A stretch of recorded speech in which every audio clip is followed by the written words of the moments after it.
ॐ अज्ञानतिमिरान्धस्य ज्ञानाञ्जनशलाकाय चक्षुरुन्मिलितं येन तस्मै श्रीगुरवे नमः। श्रीचैतन्यमनोभीष्टं स्थापितं येन भूतले स्वयं रूपं कदा मह्यं ददाति शापदान्तिकम्। वन्देऽहं श्रीगुरु श्रीयुतपदकमलं श्रीगुरून् वैष्णवांश्च श्रीरूपं साग्रजातं सहगणा रघुनाथान्वितं तं सजीवं साद्वैतं सावधूतं परिजनसहितं कृष्णचैतन्यदेवं श्रीराधा कृष्णपादान् सहगणा ललिता श्रीविशाखान्वितांश्च नमोऽहं विष्णुपादाय कृष्णपृष्ठाय भूतले श्रीमते भक्तिवेदान्त स्वामीति नामिने। नमस्ते सरस्वती देवे गौरवाणी प्रचारिणे निर्विशेष शून्यवादी पाश्चात्यदेशतारिणे वाञ्छाकल्पतरुभ्यश्च कृपा सिन्धुभ्येव च पतितानां पावनेभ्यो वैष्णवेभ्यो नमो नमः। जय श्री कृष्ण चैतन्य प्रभु नित्यानंद श्री अद्वैत गदाधर श्रीवासदि गौर भक्त वृंद।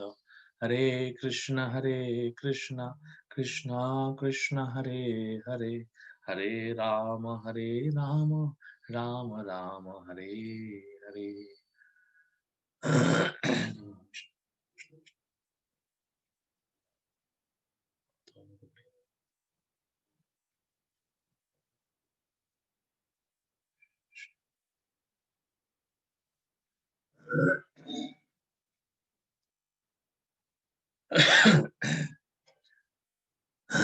তার কি কেউ আসবে বলে মনে হচ্ছে? আমরা শুরু করি।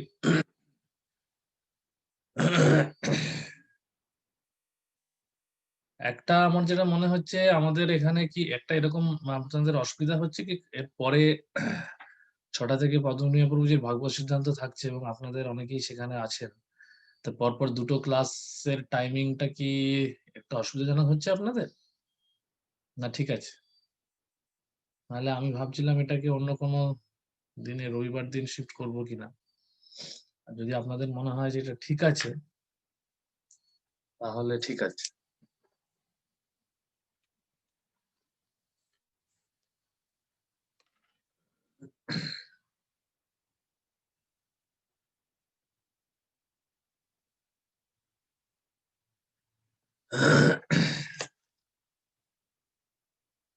তা কারো কিছু বক্তব্য থাকলে জানাতে পারেন। এটা ঠিক আছে।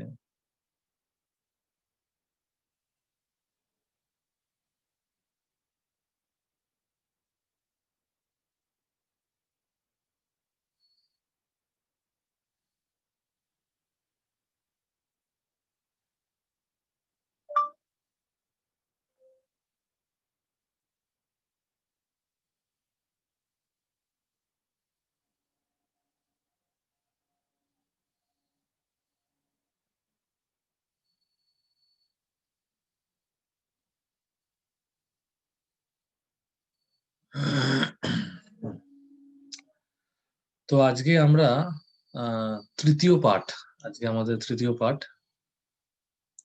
গত পাঠটা হয়নি, গত পাঠে আমার যেটা নিতে পারিনি আমি।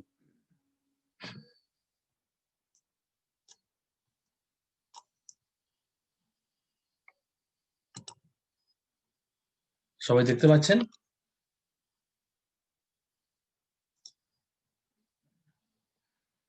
তো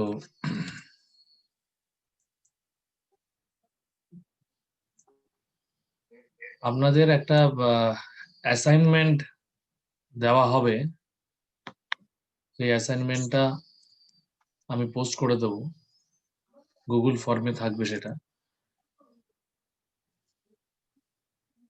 আজকে আমাদের তৃতীয় পাঠ, মৃত্যুতে পরম গতি, এটা নিয়ে আমাদের আলোচনা হবে। আমরা দেহ নই, আমরা আত্মা, এটা অলরেডি হয়ে গেছে।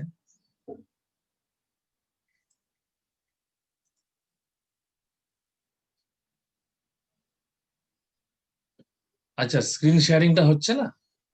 কিছু স্ক্রিনে, হ্যাঁ হচ্ছে তো প্রভু। হচ্ছে তো?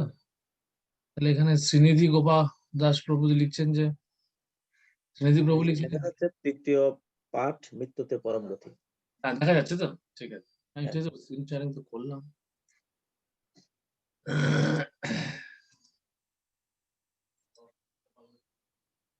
আচ্ছা, অধ্যায়ের রূপরেখা অনুচ্ছেদ 1-এর আমরা জানার চেষ্টা করব যোগ বলতে কি বোঝায়। অনুচ্ছেদ 1-এর বিষয়বস্তু হচ্ছে সেটা। 2 থেকে 3 এটি হচ্ছে মৃত্যুকালে যোগের পূর্ণতা লাভের পরীক্ষা। 4 থেকে 6 হচ্ছে মৃত্যুকালীন ধ্যান যোগীদের পূর্ণতা লাভের পন্থা। 7 থেকে 8 হচ্ছে যান্ত্রিক পদ্ধতিতে গ্রহান্তর যাত্রার নিষ্ফলতা। অনুচ্ছেদ 9 হচ্ছে যোগী ও ভক্তদের মধ্যে পার্থক্য। 10 থেকে 11 হচ্ছে যোগের প্রকৃত সার্থকতা। 12 অনুচ্ছেদ হচ্ছে স্থায়ী বনাম অস্থায়ী। 13 অনুচ্ছেদ হচ্ছে নিরাকারবাদীদের গন্তব্য। 14 হচ্ছে নিরাকারবাদীদের পতনের কারণ। 15 অনুচ্ছেদ হচ্ছে 15 অনুচ্ছেদ হচ্ছে দিব্য জগতের আনন্দ। অনুচ্ছেদ 16 হচ্ছে অস্থায়ী জাগতিক দুর্দশার স্থায়ী সমাধান, এবং অনুচ্ছেদ 17 হচ্ছে শ্রীকৃষ্ণকে পাওয়ার সুলভ পন্থা। আমরা অধ্যায়ের এর আগের পাঠে আমরা দেখেছি, মূলত আমরা বোঝার চেষ্টা করেছি যে আমরা দেহ নই, আমরা আত্মা, এবং সেই বিষয়টা আমরা অনেক বিস্তারিত ভাবে বিভিন্ন দিক থেকে আমরা আলোচনা করেছি যে আমরা দেহ নই, আমরা আত্মা। এখন এই বিষয়টা, আমরা দেহ নই এই আত্মা, এই জ্ঞানটা আমরা উপলব্ধি তো করতে হবে। সেটা সেই উপলব্ধি করার জন্য বিভিন্ন ভাবে সেই বিষয়টি আলোচনা হয়েছে দ্বিতীয় পাঠে। তা এই অধ্যায়ে এখন আমরা দেখব যে সেই সেই যে ধারণা বা সেই উপলব্ধির প্রয়োগটা কোথায়।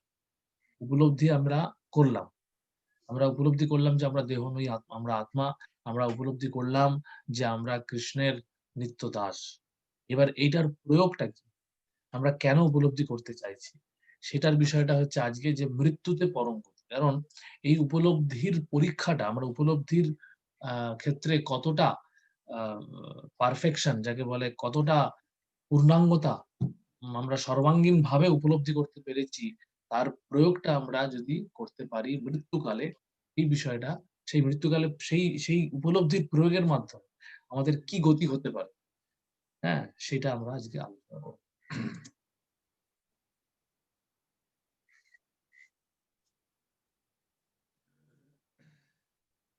তা অনুচ্ছেদ 1, এখানে যোগ বলতে কি বোঝায় সেটা নিয়ে আলোচনা করা হচ্ছে। যোগ শব্দের অর্থ হলো সংযুক্ত করা। আমরা জানি যে যোগ বলতে কারোর সঙ্গে কারোর একটা যোগ বোঝায়। তা এই আধ্যাত্মিক আলোচনার ক্ষেত্রে, পারমার্থিক আলোচনার ক্ষেত্রে যোগ বলতে কি বোঝানো হচ্ছে, যোগ পদ্ধতির দ্বারা আমরা আধ্যাত্মিক বা দিব্য জগতের সঙ্গে সংযুক্ত হই।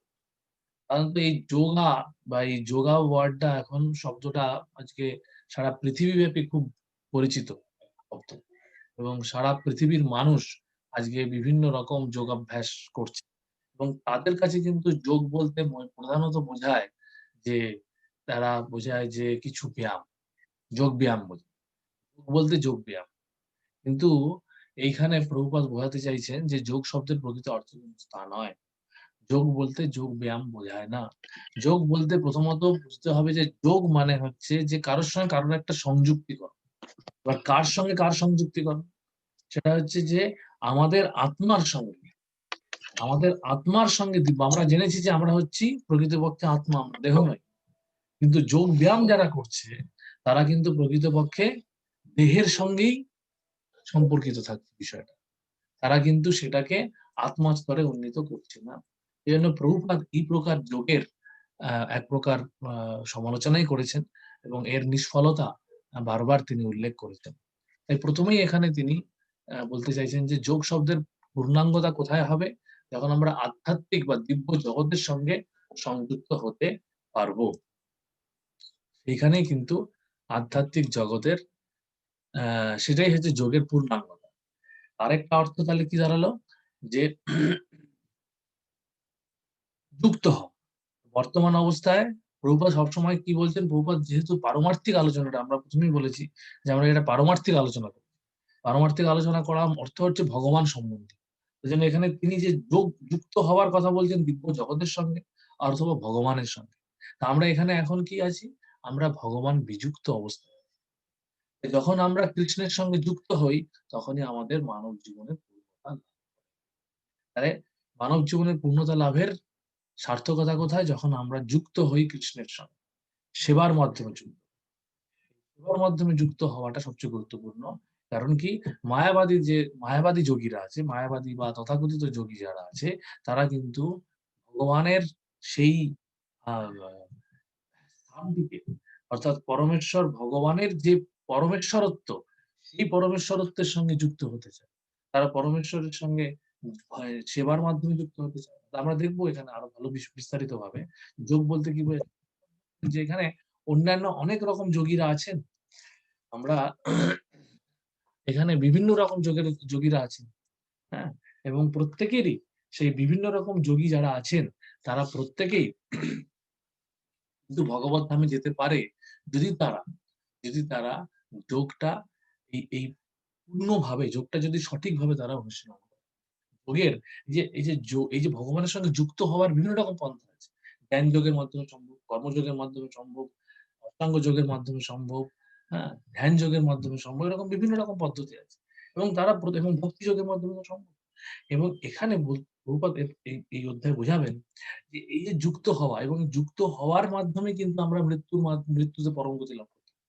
এবং আমরা যদি যুক্ত না হতে পারি, ভগবানের সঙ্গে যুক্ত না হতে পারি, আমরা যদি সেই জ্ঞান যোগটাকে জ্ঞানের স্তরে ধরে রাখি, আমরা অষ্টাঙ্গ যোগটাকে যদি অষ্টাঙ্গ যোগের স্তরে ধরে রাখি, আমরা যদি ধ্যান যোগটাকে শুধু ওই ধ্যানের স্তরে ধরে রাখি, তাহলে হবে না। আমরা ধ্যান যোগের মাধ্যমে আমরা যদি ভক্তি যোগটা যে সরাসরি ভগবানের সঙ্গে, ভক্তি যোগটা যেরকম জ্ঞান যোগের সঙ্গে জ্ঞান যোগের সঙ্গে ভক্তিকে যুক্ত করলে তবে সার্থকতা লাভ হবে। সেটা আমরা দেখবো যে ভক্তি ভক্তি যেরকম একাই সার্থকতা দিতে পারে, কিন্তু অন্যান্য যোগ পন্থাগুলো কিন্তু এককভাবে সার্থকতা দিতে পারে। এই বিষয়টা আমাদের বুঝতে হবে। তাই জন্য প্রভুপাদ এখানে বলছেন যে অন্যান্য সমস্ত যোগীরাই, প্রথম অনুচ্ছেদেই প্রভুপাদ বলছেন যে যে অনেক প্রকার আধ্যাত্মিকবাদী আছেন যাদের যোগী বলা হয়, যেমন হঠযোগী, জ্ঞানযোগী, ধ্যানযোগী এবং ভক্তি। তারা সকলেই দিব্য বা অপ্রাকৃত জগতে গমন করতে উপযুক্ত। তারা গমন করতে উপযুক্ত। উপযুক্ত মানেই কিন্তু তারা গমন করতে সক্ষম নয়। উপযুক্ত মানে তারা গমন করার জন্য তাদের মধ্যে যোগ্যতা আছে, কিন্তু সেই যোগ্যতা থাকা মানেই কিন্তু গমন করা নয়। আমরা সেটা দেখবো ভালোভাবে। যেমন একটা উদাহরণ দিই, ভালোভাবে ভালো বুঝতে সুবিধা হবে। যেমন ধরুন আপনার কাছে আজকে ধরুন কোথাও একটা প্রসাদম বিতরণ হচ্ছে, সেই প্রসাদম বিতরণের কুপন দেওয়া হয়, সেই কুপন আপনি সংগ্রহ করেছেন। তার মানে আপনি প্রসাদম যেখানে বিতরণ হচ্ছে, সেখানে প্রসাদম দেওয়া হচ্ছে, সেখানে আপনি প্রসাদম গ্রহণ করার জন্য যোগ্য। কিন্তু আপনি সেই কুপনটা নিয়ে পকেটে রেখে দিলেন, আপনি সেই প্রসাদম বিতরণের যে জায়গা সেখানে গিয়ে পৌঁছালেন না সেই সময়, তাহলে আপনি কি প্রসাদম পাবেন? পাবেন না। সুতরাং আপনার কাছে কুপন আছে মানে আপনি প্রসাদম পাওয়ার যোগ্য। এই যোগ্যতাটা আপনাকে শেষ পর্যন্ত গিয়ে পৌঁছাতে হবে, গিয়ে প্রসাদম গ্রহণ করে সেখানে কুপন দেখিয়ে সেই প্রসাদম কক্ষে প্রবেশ করে প্রসাদম গ্রহণ করলে তবে আপনি প্রসাদম গ্রহণ। তা এখানে সেটাই বুঝতে হবে যে এখানে অন্যান্য যে যোগীদের কথা বলা হচ্ছে, তারাও ভগবত ধামে যাওয়ার যোগ্য, যদি তারা তাদের সেই যোগ্যতাটা ভগবানের সঙ্গে সম্পর্কিত করে। তাহলে এই বিষয়টা আমাদের বুঝতে হবে যে এখানে উপযুক্ত কথাটা বলতে কি বোঝাচ্ছে, যে সকলেই দিব্য বা অপ্রাকৃত জগতে গমন করার উপযুক্ত যোগ্যতা। এখন আমরা দেখব যে এই যোগ্যতার পরীক্ষা কখন হয়। আচ্ছা, সকলকে একটা বিষয় বলে রাখি যে আমার এই আলোচনা যখন চলছে তার মধ্যে যদি কারো প্রশ্ন থাকে, রেজ হ্যান্ড করে বা আপনারা আনমিউট করে আমাকে বলতে পারেন যে একটা প্রভু প্রশ্ন আছে। কিছু অসুবিধা থাকলে এর মাঝখানেই বলবেন। এরকম নয় কি যে একদম মানে ক্লাসের শেষে বলতে হবে। সুতরাং এই ইন্টারেকশনটার মাধ্যমে আমরা এগোতে পারি। কোন অসুবিধা নেই। এরকম নয় যে একদম শেষেই আমরা প্রশ্ন উত্তর করব। হ্যাঁ? শেষে তো আলাদা করে সময় দেবই আমরা। কিন্তু তার মাঝখানেও যদি কারো প্রশ্ন কোনো থাকে, হাত তুলে প্রশ্ন করতে পারেন। তা মৃত্যুর পূর্বে আমাদের এই পূর্ণতা লাভের পরীক্ষায় অর্থাৎ আমাদের এই পরীক্ষাটা এই যে আমাদের পূর্ণতা লাভ করা, অর্থাৎ আমাদের এই যে উপলব্ধি, আমরা যে শরীর নই, আমরা আত্মা এবং আমরা ভগবানের নিত্য দাস। এই যে যা কিছু আমরা শুনছি প্রতিদিন, আমরা পড়ছি বিভিন্ন শাস্ত্রগ্রন্থের মাধ্যমে শ্রবণম কীর্তনম করছি। তাই এটার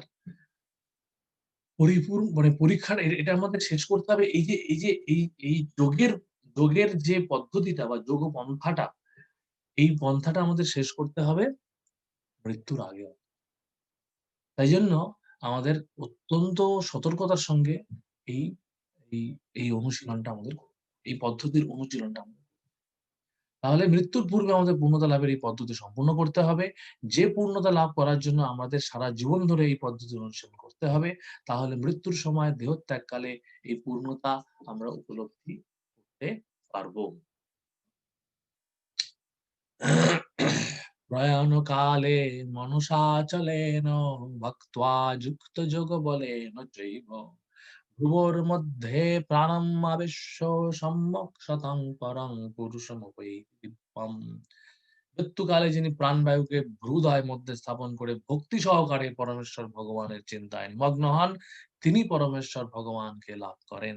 তাহলে এখানে এই ৮ নম্বর অধ্যায়, গীতার ৮ নম্বর অধ্যায়ের এই ১০ নম্বর শ্লোকে ভগবান যোগ পদ্ধতির মাধ্যমে কিভাবে একজন যোগী কিভাবে ভগবানের সঙ্গে সম্পর্কযুক্ত হয়ে পরমেশ্বর ভগবানকে লাভ করতে পারে, পরমেশ্বর ভগবানের ধামে প্রবেশ করতে পারে, তার সূত্র। তাহলে আমরা বুঝতে পারলাম কি যে যোগীরাও কিন্তু ভগবত ধামে যেতে পারে এবং আমরা দেখবো এরপরে আরো বিস্তারিত ভাবে যে তারা কোন ধামে যেতে পারে। আমরা যদি এই ৮ নম্বর অধ্যায়ের ১০ নম্বর শ্লোকের তাৎপর্য দেখি, তাহলে আমরা দেখবো সেখানে প্রভুপাদ বলছেন যে এই পদ্ধতিতে যোগীরা প্রকৃতপক্ষে বৈকুণ্ঠ লোকের কোন একটি যোগে কোন একটি গ্রহতে প্রবেশ করতে পারেন, যদি তারা এই মৃত্যুকালে প্রাণবায়ুকে ভ্রুর মধ্যে স্থাপন করে ভক্তি সহকারে। সুতরাং তাদের এই যোগের সঙ্গে, এই অষ্টাঙ্গ যোগের সঙ্গে ভক্তিকে যুক্ত করতে হচ্ছে। ভক্তিহীনভাবে যদি শুধুমাত্র অষ্টাঙ্গ যোগের আশ্রয় গ্রহণ করে, তাহলে কিন্তু যোগীরা এই এবং সেখানে প্রভুপাদ বলেছেন তাৎপর্যে যে তারা কোথায় যাবেন? বৈকুণ্ঠ লোকে প্রবেশ করবেন। মৃত্যুকালে যোগের পূর্ণতা লাভের পরীক্ষা। আমাদের জীবন হলো একটা প্রস্তুতি। আমরা সারা জীবন ধরে প্রস্তুতি নিচ্ছি, যাতে করে মৃত্যুর সময় আমরা ভালোভাবে করতে পারি। আমাদের এই মৃত্যুটা হচ্ছে পরীক্ষার মতো। পরীক্ষা হলে যেরকম আমরা যখন প্রবেশ করি, আমাদের হাতে প্রশ্নপত্র দেওয়া হয়, আমাদের উত্তর লিখতে হয়, সঠিকভাবে উত্তর লেখার উপর ভিত্তি করে আমরা সেই পরীক্ষায় উত্তীর্ণ হই। ঠিক তেমনি আমাদের মৃত্যুটা হলো সেই পরীক্ষা। আমরা এখন যা কিছু করছি, জন্য বাংলায় একটা কথা আছে, প্রভুপাদ প্রায়ই বলতেন, সাধন করো ভজন করো মরতে জানলে হয়। আমরা সাধন ভোজন অনেক কিছু করতে পারি। আমরা অনেক ক্লাস দিতে পারি, আমরা অনেক ক্লাস করতে পারি, আমরা অনেক গ্রন্থ অধ্যয়ন করতে পারি, আমরা অনেক হরিনাম জপ করতে পারি। কিন্তু মৃত্যুর সময় আমাদের এই সমস্ত কিছুর প্রস্তুতির পরীক্ষা নেওয়া হবে। সেই জন্য আমাদের পরীক্ষায়, সেই জন্য আমাদের প্রস্তুতি নিতে হবে। এই জন্য এবার একটা কি বিষয়, যে মৃত্যু কিন্তু যেকোনো সময় আসতে পারে। তাই একজন ছাত্র কোনো বিষয়ের উপর ৪-৫ বছর ধরে শিক্ষা গ্রহণ করার পর যখন পরীক্ষা দান করে, পরীক্ষায় উত্তীর্ণ হয়েছে, সম্মানসূচক ডিগ্রি লাভ করে। তাহলে পরীক্ষা, এবং আমরা দেখেছি আমাদের নিজেদের অভিজ্ঞতা থেকে আমরা জানি যে আমাদের পরীক্ষা যখন খুব কাছে চলে আসে, তখন আমরা খুব সিরিয়াসলি পড়াশোনা শুরু করি।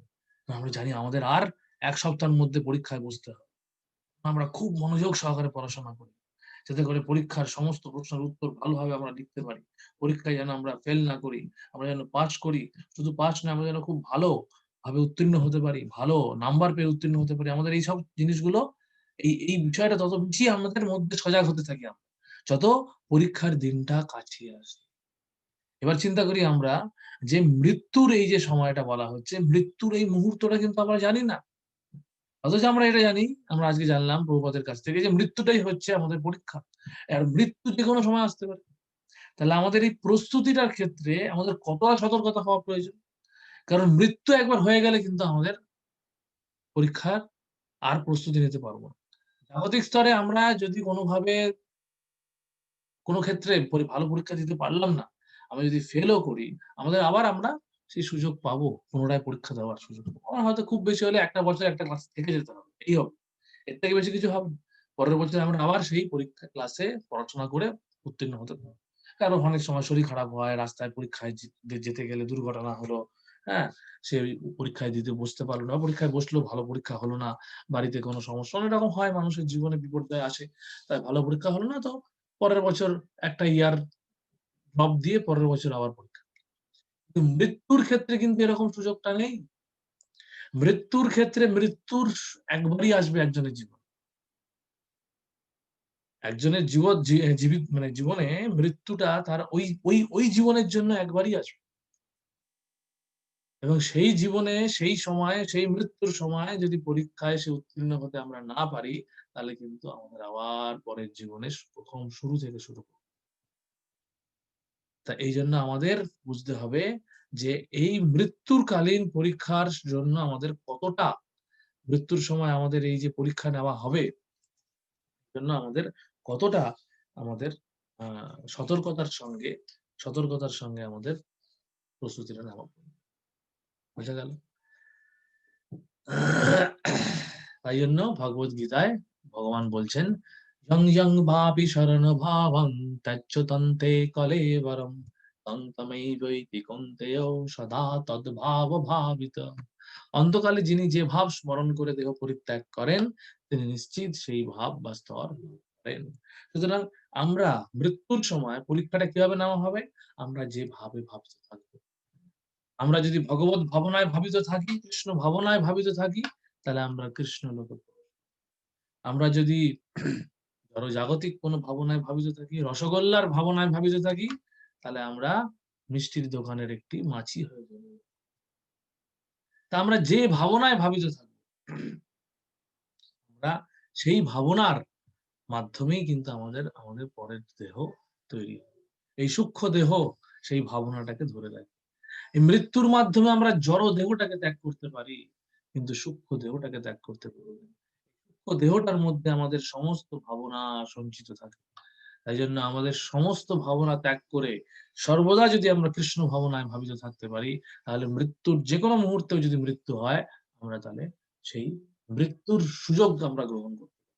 ঠিক যেমন ধ্রুব মহারাজ কি করেছিলেন? মৃত্যুর উপর পা রেখে তিনি বৈকুণ্ঠের সেই রথে আরোহণ করে বৈকুণ্ঠের পাড়ি দিয়েছিলেন। হুম? তাহলে সেই মৃত্যুর সুযোগ নিতে পারবো। আর না হলে মৃত্যু আমাদের আমাদের এটা বুঝতে হবে যে আমাদের এই কৃষ্ণ ভাবনার গুরুত্ব কত। তাই আমরা এবার দেখবো ৪ থেকে ৬ অনুচ্ছেদে ধ্যান যোগীদের পূর্ণতা লাভের পথ। প্রভুপাদ এখানে মৃত্যুর পরম গতি লাভ করার বিভিন্ন পন্থা আলোচনা করেছেন। কারণ ১ম অনুচ্ছেদে তিনি বলেছেন যে যোগীরা, হঠযোগী, জ্ঞানযোগী, ধ্যানযোগী সকলেই ভগবদ্ধাম যেতে পারে। তাদের পন্থাটা কি সেগুলো তিনি আগে বলছেন, তারপরে তিনি শেষে যোগের সেই সহজ সরল পন্থার কথা বলছেন। ধ্যান যোগীদের জন্য শ্রীকৃষ্ণ নিম্নলিখিত শ্লোক বর্ণনা করেছেন। যদক্ষরং বেদবিদো বদন্তি বিশন্তি যত্তত্তয় বীতরাগা যদিচ্ছন্ত ব্রহ্মচর্যং চরন্তিং তত্তে পদং সংগ্রহেণ প্রবক্ষে সর্বদারাণি সংযম্য মনুরিধি নিরুদ্ধ চ মূর্ধন্য ধ্যাত্মন প্রাণমাস্থিত যোগ ধারণা। বেদবিদ পণ্ডিতেরা যাকে অক্ষর বলেন, সন্ন্যাসীরা যাকে লাভ করার জন্য বিষয়াসক্তি ত্যাগ করেন, ব্রহ্মচারীরা যাকে লাভ করার ইচ্ছায় ব্রহ্মচর্য ব্রত পালন করেন, তার কথা আমি বর্ণনা করব। সমস্ত ইন্দ্রিয়ের ভোগ থেকে নিরস্ত বা বিচ্ছিন্ন হওয়াই হলো যোগের স্তর। সমুদয় ইন্দ্রিয়ের দ্বার রুদ্ধ করে এবং মনকে, হৃদয় ও প্রাণবায়ুকে ঊর্ধ্ব মস্তিষ্কে স্থাপন করে যোগে সমাধিস্থ হতে হয়। তাহলে এটি হচ্ছে সেই ৮ নম্বর অধ্যায়ের, ভগবদ্গীতার ৮ নম্বর অধ্যায়ের ১১ এবং ১২ এই শ্লোকের সেই একই ওই ধারায় চলছে। ভগবান এই ৮ নম্বর অধ্যায়তেও ধ্যান যোগের সংক্ষিপ্ত বিবরণ। তো এরকম একটি পদ্ধতি পন্থার কথা তিনি বলেছেন যে কিভাবে অষ্টাঙ্গ যোগ বা ধ্যান যোগীদের মাধ্যমে আমরা ভগবানের পূর্ণতা, ভগবানের সেই ভগবত ধামে প্রবেশ করতে পারি, সেই সমাধি স্তরে উত্তীর্ণ হয়ে পূর্ণতা লাভ করতে পারি, তার পন্থা বর্ণনা করছেন। আবার বলছেন ওং ইত্তক্ষারং ব্রহ্ম বাহ্যরাম মাম অনুস্মরণ যপ্রয়াতি ত্যাজ দেহং সয়াতি পরমাং গতি। এইভাবে যিনি যোগ অনুশীলনে স্থিত হয়ে পবিত্র একাক্ষর ওং শব্দ উচ্চারণ পূর্বক মনকে পরমেশ্বর ভগবানের চিন্তায় নিমগ্ন করে দেহ ত্যাগ করেন, তিনি নিশ্চিত দিব্য জগতে গতি লাভ করেন। এখানে হচ্ছে ওঙ্কার শব্দের মধ্যে যদি উচ্চারণের মাধ্যমে আমরা মানে যোগীরা যখন নিজেদেরকে ধ্যানস্থ করে, নিজেদেরকে মনস্থ করে, সমাধি স্তরে উত্তীর্ণ হয়ে এই ওঙ্কার শব্দ উচ্চারণ পূর্বক দেহ ত্যাগ করে, তখন তারা সেই পরম গতি লাভ করে, দিব্য জগতে গতি লাভ করে, নিশ্চিত দিব্য জগতে গতি পরম গতি।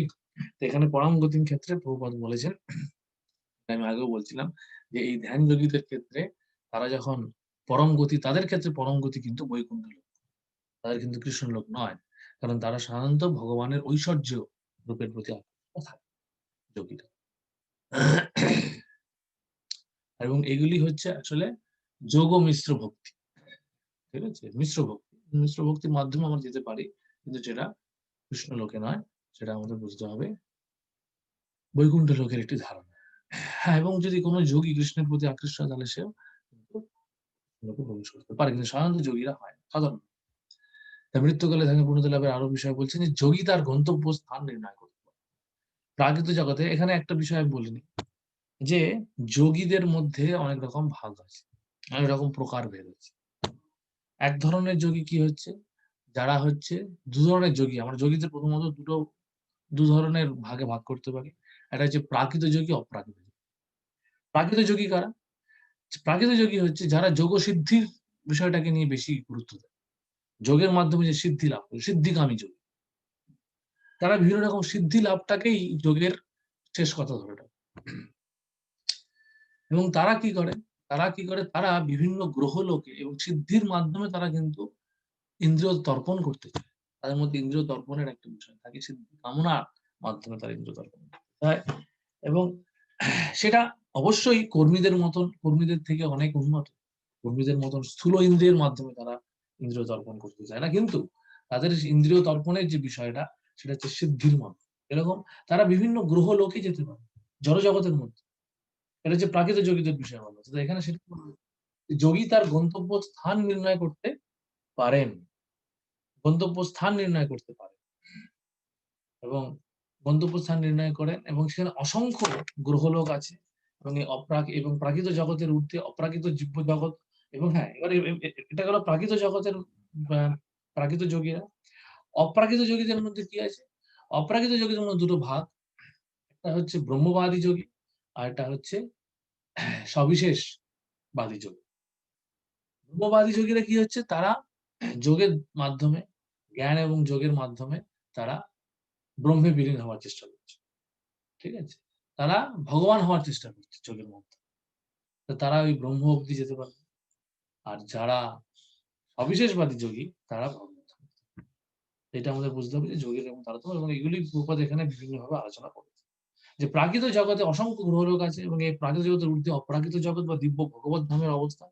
যোগীরা বৈদিক শাস্ত্র থেকে এইসব জায়গার বিভিন্ন তথ্য লাভ করেন, এবং তিনি তার অভিলাষ মতো যে কোনো গ্রহে কোনো বায়ুযান ব্যতি রেখেই গমন করতে পারেন। তাহলে এটি আরেকটি বিষয় যে অন্য গ্রহে গ্রহান্তরে যাওয়া সক্ষম এই যোগীরা, তাদের ধ্যানের অষ্টাঙ্গ যোগের সিদ্ধির মাধ্যমে তারা গ্রহান্তরে যেতে পারে কোন রকম যান্ত্রিক বায়ুযান ছাড়াই। তাহলে এটা অনেকে এই এই এই যাওয়াটাই অনেকের কাছে একটা বিরাট, অনেক যোগীদের কাছে একটা বিরাট পাওনা বলে মনে হয়। আমরা দেখবো সেটা প্রভুপাদ এই সম্বন্ধে কি বলছে। তাই এবার আমরা দেখবো 6 থেকে 8 অনুচ্ছেদে প্রভুপাদ এই যান্ত্রিক পদ্ধতিতে গ্রহান্তর যাত্রা নিষ্ফলা তিনি আলোচনা। যান্ত্রিক বায়ুযানের দ্বারা গ্রহান্তরে গমন কোন শাস্ত্রসম্মত পদ্ধতি। বর্তমানে আমরা দেখেছি আধুনিক বিজ্ঞানের বলে বলীয়ান হয়ে মানুষ ঘোষণা করছে যে তারা নাকি অন্য গ্রহে যেতে সমর্থ হয়। তা সেটা নিয়ে প্রভুপাদ অনেক জায়গায় বলেছে যে প্রকৃতপক্ষে সেটা সম্ভব নয়, এবং বর্তমানে আমরা বিজ্ঞানীদের কাছ থেকেই বিভিন্ন রকম তথ্য যা পাচ্ছি তা থেকে আমরা বুঝতে পারছি যে প্রকৃতপক্ষে কেউই চন্দ্রলোকে যেতে পারেনি, অন্য কোনো গ্রহলোকেই যেতে পারেনি। চন্দ্রলোকে না চন্দ্রলোকে অন্তত যেতেই পারেনি, কারণ চন্দ্রলোক অনেক উচ্চতর লোক। চন্দ্রলোকে অভিযানের যে বিষয়টি সেটি আহ, একটা ভাওতা বলেই মনে হয়, এবং সেই নিয়ে অনেক তথ্য বিজ্ঞানীরা, মানে অন্য বিজ্ঞানীর এক মহলের বিজ্ঞানীরা এরকমই মনে করে। যারা নাসার সঙ্গে যুক্ত তারা সেটা স্বীকার করে না যদিও, কিন্তু এক মহল বিজ্ঞানী কিন্তু এরকম মনে করে। দীর্ঘ সময় প্রচুর অর্থের অপচয় করে কঠিন প্রয়াসে, যদি এবার এখানে প্রভাত সরাসরি সেই বিরোধমূলক ইয়েতে যাননি, কিন্তু ভাগবতের অন্যান্য অনেক জায়গাতেও লেকচারে প্রভাত পরিষ্কার বলেছেন। এখানে কি বলছেন যে যদি কেউ যায়ও, এবং কোনো কোনো ক্ষেত্রে প্রভাত বলেছেন যে তারা হয়তো চন্দ্রলোকে না গিয়ে তারা হয়তো গেছে কোথায়, হয়তো রাহু বা এরকম কোনো গ্রহলোকে, যেগুলো অনেক কাছাকাছি। সেই গ্রহে যদি কেউ যায়ও, সেখানে অনেক অর্থের অপচয়, অনেক প্রচুর অর্থের মানে ব্যয় করে, অনেক কষ্ট করে, সেই আমরা দেখেছি, ছবি দেখেছি আমরা, সে একটা অদ্ভুত রকম একটা মানে পোশাক পরে তাদের যেতে হয়। হ্যাঁ, এবং সে যারা যদি সেখানে যায়ও, সেখানে গিয়েও কিন্তু তারা বেশিক্ষণ থাকে না, কিছুক্ষণ পরে তারা চলে আসে। তাহলে এর লাভ হলো তাহলে? গ্রহান্তরে যাওয়ার উদ্দেশ্যটা কি? তাহলে এক কথায় এই পদ্ধতি মোটেও সরল নয়, এবং আমাদের যান্ত্রিক পদ্ধতিতে অবলম্বন করে কোনো মতেই, আসলে যান্ত্রিক পদ্ধতি অবলম্বন করে কোনো মতেই কেউই জড়জগতের বাইরে যেতে পারে না। তা এটা আমাদের বুঝতে হবে। দেখেন প্রবোধ বলেছেন যে যান্ত্রিক পদ্ধতিতে আমরা কোনোভাবেই এই জড়জগতের ঊর্ধ্বে তো গমন করতে পারি না, এমনকি প্রবোধ বলছেন যে আমরা অন্য কোনো জায়গাতেও যেতে পারি, এই পৃথিবীর এই ব্রহ্মাণ্ডের মধ্যেই অন্য কোনো গ্রহে যেতে পারি না। আচ্ছা, আর কি হচ্ছে? এবং এই উচ্চ গ্রহ সমূহে তাহলে যাত্রা করার কি পদ্ধতি আছে? উচ্চ গ্রহ সমূহে যাত্রা করার শাস্ত্রসম্মত পদ্ধতি। তাহলে একটা হচ্ছে যান্ত্রিক পদ্ধতি, তথাকথিত যান্ত্রিক পদ্ধতি, যেটা প্রকৃতপক্ষে একটা ভাওতাবাজি প্রচার, যেটা আসলে কোনোদিনই সম্ভব হয়নি বলেই প্রভুপাদ বলেছেন। আরেকটা হচ্ছে স্বাস্থ্যসম্মত পদ্ধতি। স্বাস্থ্যসম্মত পদ্ধতিটা কি? যে ধ্যান পদ্ধতি এবং জ্ঞান পদ্ধতির মাধ্যমে তারা সম্ভব। কেউ যদি যান্ত্রিক পদ্ধতি দ্বারা উচ্চ গ্রহ সমূহে গমন করার চেষ্টা করে, তাহলে তার তৎক্ষণাৎ মৃত্যুমুখে পতিত হবে। কারণ আবহাওয়ার আমূল পরিবর্তন এই জগতেও সহ্য করতে পারে না। সুতরাং উচ্চ গ্রহে আমরা এখানে দেখতে পাচ্ছি, এটা হচ্ছে আমাদের গ্রহ, আমাদের যে ব্রহ্মাণ্ড সম্বন্ধে প্রকৃতপক্ষে আধুনিক বিজ্ঞানীদের কোনো ধারণাই নেই। ভাগবতম ছাড়া এই গ্রহের সম্বন্ধে, এমনকি এই যে সৌরজগৎ সম্বন্ধে যে ধারণা, সেটাও কিন্তু সম্পূর্ণ ভুল। আমরা যদি ভাগবতম অধ্যয়ন করবো, যখন আমরা দেখবো ভাগবতম সিদ্ধান্ত ক্লাস আপনারা করছেন, ভাগবত সিদ্ধান্ত, যেখানে আমরা দেখবো যে পঞ্চম স্কন্ধে কত সুন্দরভাবে ব্রহ্মাণ্ডের বর্ণনা দেওয়া হয়েছে। এবং বিজ্ঞানীদের এক মহল আজকে এটা বুঝতেও পারছে, তারা হয়তো সেভাবে স্বীকার করছে না। তারা বুঝতে পারছে যে এই ব্রহ্মাণ্ড সম্বন্ধে সঠিক ধারণা করতে গেলে এই ব্রহ্মাণ্ডের বাইরে থেকে বিষয়টা দেখতে হবে। আমরা ব্রহ্মাণ্ডের একটা গ্রহ, ক্ষুদ্র গ্রহের মধ্যে বসে থেকে ব্রহ্মাণ্ড সম্বন্ধে ধারণা করা সম্ভব না, সৌরজগৎ সম্বন্ধে ধারণা করা সম্ভব। হ্যাঁ, এই জন্য আমরা দেখছি পরত চতুষ্পাঠীর ওই যে গ্রুপটা আছে, যেখানে অনেক সময় প্রশ্ন উঠছে যে এই যে ব্রহ্মাণ্ড, এই যে বলা হচ্ছে ভাগবতমে যে সূর্য ঘুরছে, পৃথিবী স্থির আছে, এই কথাগুলো কি? হ্যাঁ, এই কথাগুলো ঠিক। ভাগবতম হচ্ছে অমূল্য পুরাণ, এটা ভগবান স্বয়ং চৈতন্য মহাপ্রভু বলে গেছেন।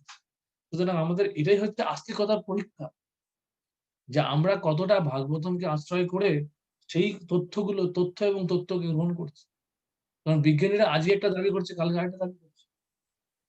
তারা ভোট দিয়ে গ্রহের সংজ্ঞা নিরূপণ করছে। সুতরাং যারা গ্রহের সংজ্ঞাই জানে না ভালো করে, আজকে নবগ্রহ, কালকে অষ্টগ্রহ, এরকম সব চলছে, তাদের কথা আমরা কেন শুনতে যাব? আমাদের বুঝতে হবে যে আমরা সবকিছু শুনবো সঠিক উৎস থেকে। এবং সঠিক উৎসটা কোথায়? সঠিক উৎসটা হচ্ছে এই ভাগবত গ্রন্থ, এই শাস্ত্র গ্রন্থ। এবং ভাগবতের মতন শাস্ত্র গ্রন্থ সঠিক উৎস আর কিছু হতে পারে না। অমল প্রমাণ, অমল পুরাণ বলেছে, অমল প্রমাণ। এই প্রমাণটা হচ্ছে অমল, মানে এই প্রমাণটা সম্পূর্ণভাবে চিন্ময় স্তরে অবস্থিত। এই প্রমাণটা জাগতিক স্তরে নয়। জাগতিক স্তরে যে কোনো তথ্য, যে কোনো প্রমাণ, আজকে যেটা প্রমাণ মনে হচ্ছে, কালকে সেটা ভুল প্রমাণিত হচ্ছে। বিজ্ঞানীরাই নিজেদের একটা মডেল আজকে তারা দিচ্ছে একটা তথ্য, কালকে যেটা বলছে না এটাকে এরকম বলবে। তাহলে কেন? কিন্তু ভাগবতমে একবার সেই যা বলা হয়েছে সেটা আজকে থেকে ৫,০০০ বছর আগে লেখা হয়েছে, এখনো সেই একই, তার কোনো পরিবর্তন হয়নি। এবং ৫,০০০ বছর আগে লিপিবদ্ধ আছে, কিন্তু ঘটনাগুলো ঘটেছে সব আগেই, ঘটনার যা কিছু বিষয় সমস্ত আগেই হয়েছে। তাহলে আমাদের বুঝতে হবে যে এই যে আমরা দেখছি আজকে বিশ্ব ব্রহ্মাণ্ডটাকে, এই যে ভাগবতম অনুযায়ী নিম্নলোক, মধ্যলোক, উচ্চলোক, 3টে ভাগে ভাগ। পাতাল লোক, নরক লোক, ভূর লোক আর উচ্চ লোক 3টে ভাগে ভাগ করা হয়েছে। এবং এই উচ্চ লোকের মানে জলহাওয়া সম্পূর্ণভাবে অন্যরকম। এবং সেইজন্য ওই যে চন্দ্রলোক উচ্চ লোকে অবস্থিত। এই উচ্চ লোকে কখনোই যাওয়া সম্ভব না। হ্যাঁ?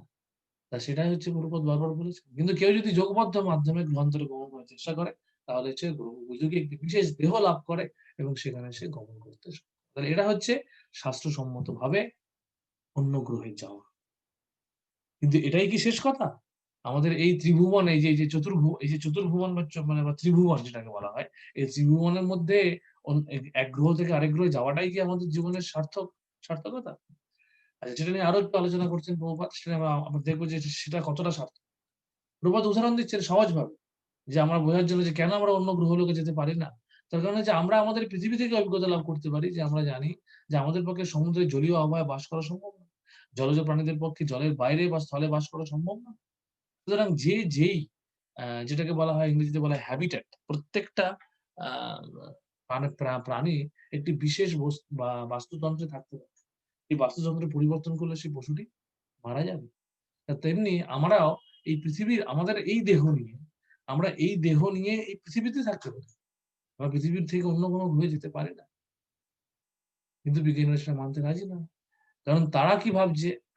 তারা ভাবছে যে হ্যাঁ, তাদের যে ধারণা সেটাই সঠিক।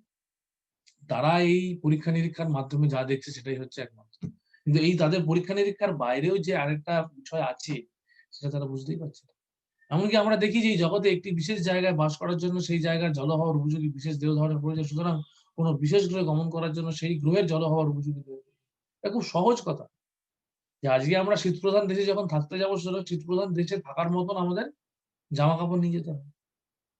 শীতপ্রধান দেশ থেকে যখন লোকেরা এদেশে আসে তখন এদেশে থাকার মতন জামা-কাপড় তারা গ্রহণ করে। সুতরাং আমরা সামান্যভাবে একটা গ্রহের মধ্যে এক জায়গা থেকে আরেক জায়গায় গেলে আমাদের পোশাক পরিচ্ছদে পরিবর্তন করতে হবে। তাহলে আমরা এই দেহ নিয়ে এই একটা স্পেস স্যুট পরে আমরা অন্য গ্রহে চলে যেতে পারবো? অতই সোজা। কিছু আমরা স্পেস স্যুট পরে চলে গেলাম, গিয়ে আমরা মানে কি করলাম? যদি ধরেও নিই যে কোন গ্রহে গেছি। প্রথমত তো চন্দ্র অভিযানের যে ছবিগুলো দেখানো হয়েছিল সেগুলো নিয়ে বহু রকম প্রশ্ন আছে বিজ্ঞানীদের।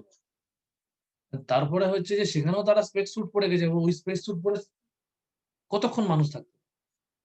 সেটা একটা অবাস্তব বিষয়।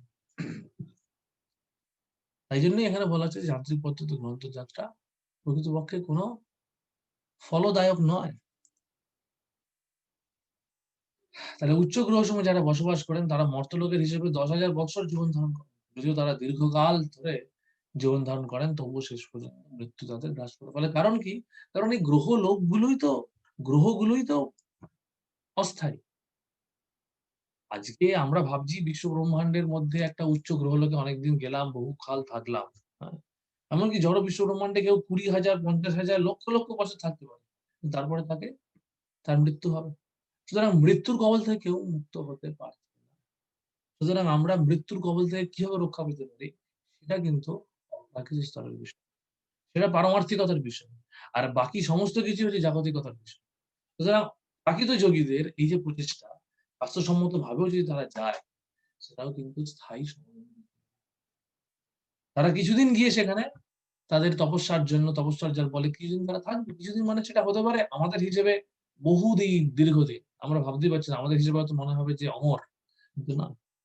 আমরা যখন বৃহত্তর ভাবে দেখব, তখন দেখব যে একটি গ্রহ আমরা তো জানি, হ্যাঁ? যে এই যে গ্রহগুলির সৃষ্টি হচ্ছে, এটা যে মহাবিষ্ণুর শ্বাস-প্রশ্বাসের ফলে সৃষ্টি ধ্বংস হচ্ছে।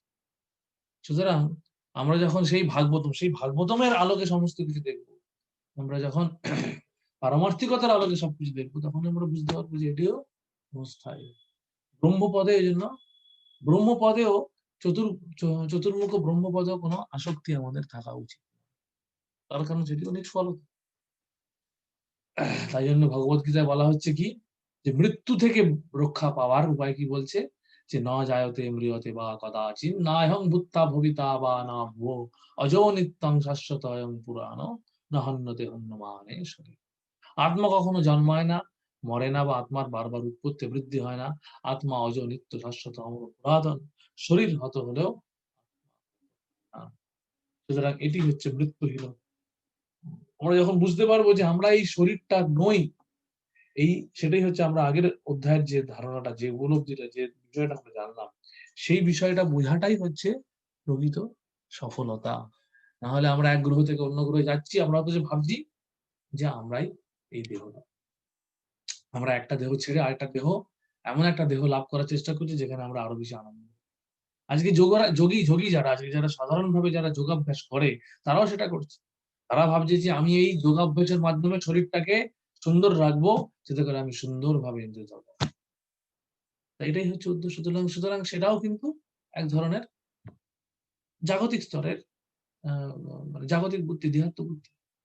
তার মাধ্যমে কিন্তু প্রকৃত সফলতা বা সার্থকতা লাভ। তাই এখন যোগী এবং ভক্তদের মধ্যে পার্থক্য কি? যে ভক্তি যোগের অনুশীলন কিন্তু প্রাকৃত গ্রহান্তরে গমন করার জন্য। ভক্তি যোগ একমাত্র পরমেশ্বর ভগবান শ্রীকৃষ্ণের দাস ভক্তদের জন্য। তারা কোনো প্রাকৃত গ্রহে গমনের অভিলাষ করে না। তার কারণ হচ্ছে, কারণ তারা জানেন প্রাকৃত জগতের যে কোনো গ্রহে গমন করা যাক না কেন, সর্বত্রই চতুর্নীতি অর্থাৎ জন্ম মৃত্যু জরা ব্যাধি দুঃখ দোষান দর্শনম, সর্বত্রই এই জন্ম মৃত্যু জরা ব্যাধির কবল আছে। সুতরাং তারা এই ব্রহ্মাণ্ডের বাইরে যেতে চাইছে, এই ব্রহ্মাণ্ডের বাইরে ভগবত ধামে যাওয়ার চেষ্টা। কারণ আমরা যেখানে যাই না কেন, হ্যাঁ হয়তো হতে পারে উচ্চ গ্রহলোকে হয়তো জরা ব্যাধির সেই প্রকোপটা ততটা নেই, কিন্তু জন্ম মৃত্যু তো আছে। ভোর লোকে যেরকম জন্ম মৃত্যু জরা ব্যাধি, পৃথিবীতে কর্মভূমিতে যেরকম জরা ব্যাধি প্রচুর, জরা ব্যাধির জায়গাটাও প্রচন্ড ভয়ঙ্কর। উচ্চ গ্রহ লোকগুলোতে হয়তো জরা ব্যাধির জায়গাটা সেরকম ভাবে নেই, কিন্তু জন্ম মৃত্যু তো আছে। সুতরাং ভক্ত আর যোগীদের মধ্যে এটি পার্থক্য। যোগীরা যেটা বললাম প্রাকৃত যোগী, অপ্রাকৃত যোগীদের মধ্যে কিন্তু একটা একাংশের যোগীরা কিন্তু যারা অপ্রাকৃত স্তরে উন্নীত হচ্ছে, যারা যোগের সিদ্ধি লাভ করছে, ভগবত গীতার সেই ৮ নম্বর অধ্যায়ে ভগবান যেরকম বর্ণনা করেছেন, তারা কিন্তু পারেন। সেই যোগীদের কথা বলা হচ্ছে না এখানে, এখানে প্রাকৃত যোগীদের কথা। তাহলে ভক্তরা কি চাইছে? ভক্তদের অনুপ্রেরণা কি? তারা কৃষ্ণ চেতনায় উদ্বুদ্ধ হয়ে তারা খুব বুদ্ধিমান, কারণ কোন মৃত্যুর গ্রহে তারা গমন করতে বলেছে। তারা দীর্ঘায়ু সম্পন্ন জীবন লাভ করতে আগ্রহী নয়, কারণ তারা ভগবানের মতো নিত্য ও দিব্য শরীর লাভ করার জন্য আগ্রহী। একটা হচ্ছে আমাদের এই জগতে, পৃথিবীতে, ভুল লোকে জীবদ্দশার কালটা ছোট, তার মধ্যে আবার জড়াব্যাধির প্রকোপ। উচ্চ গ্রহ লোকে জীবদ্দশার কাল অনেক বেশি, জড়াব্যাধির প্রকোপ কম, ইন্দ্রিয় দর্পণের সুযোগ বেশি।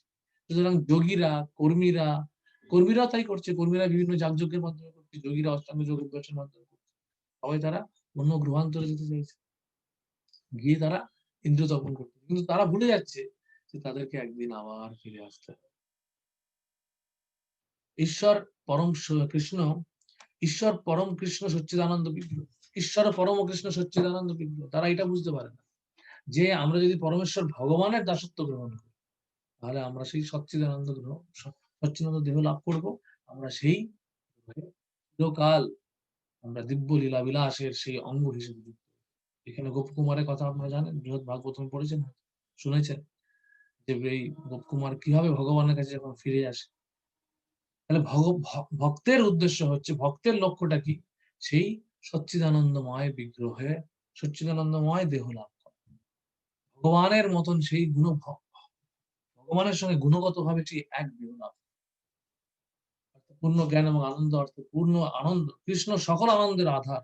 যদি আমরা এই জড়দেহ ত্যাগ করে দিব্য ধামে গমন করতে পারি, কৃষ্ণ লোকে বা দিব্য ধামে যে কোনো লোকে গমন করি না কেন, ঠিক কৃষ্ণের মতো এক সচ্চিদানন্দ দেহ লাভ করবো।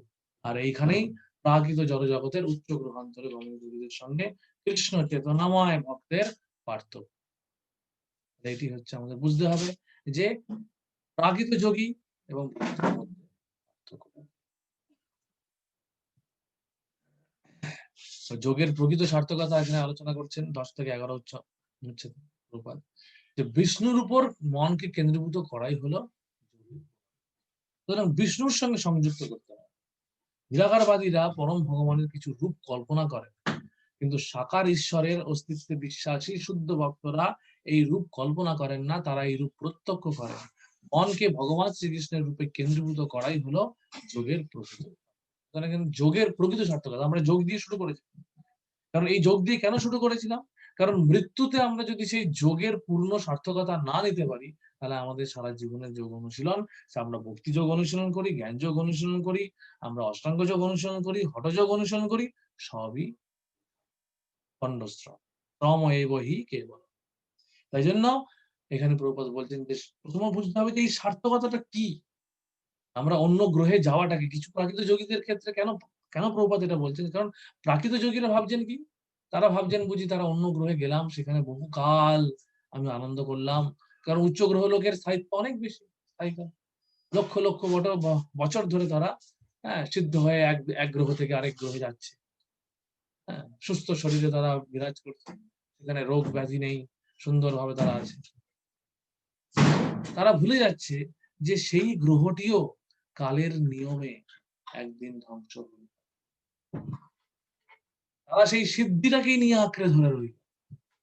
কিন্তু যারা প্রকৃত যোগী, যে যোগীদের কথা ভগবান অষ্টম অধ্যায়ে গীতার অষ্টম অধ্যায়ে আলোচনা করেছেন, সেই যোগীরা কিন্তু সমাধির স্তরে উত্তীর্ণ হয়ে সেখানে তারা থেমে থাকেন।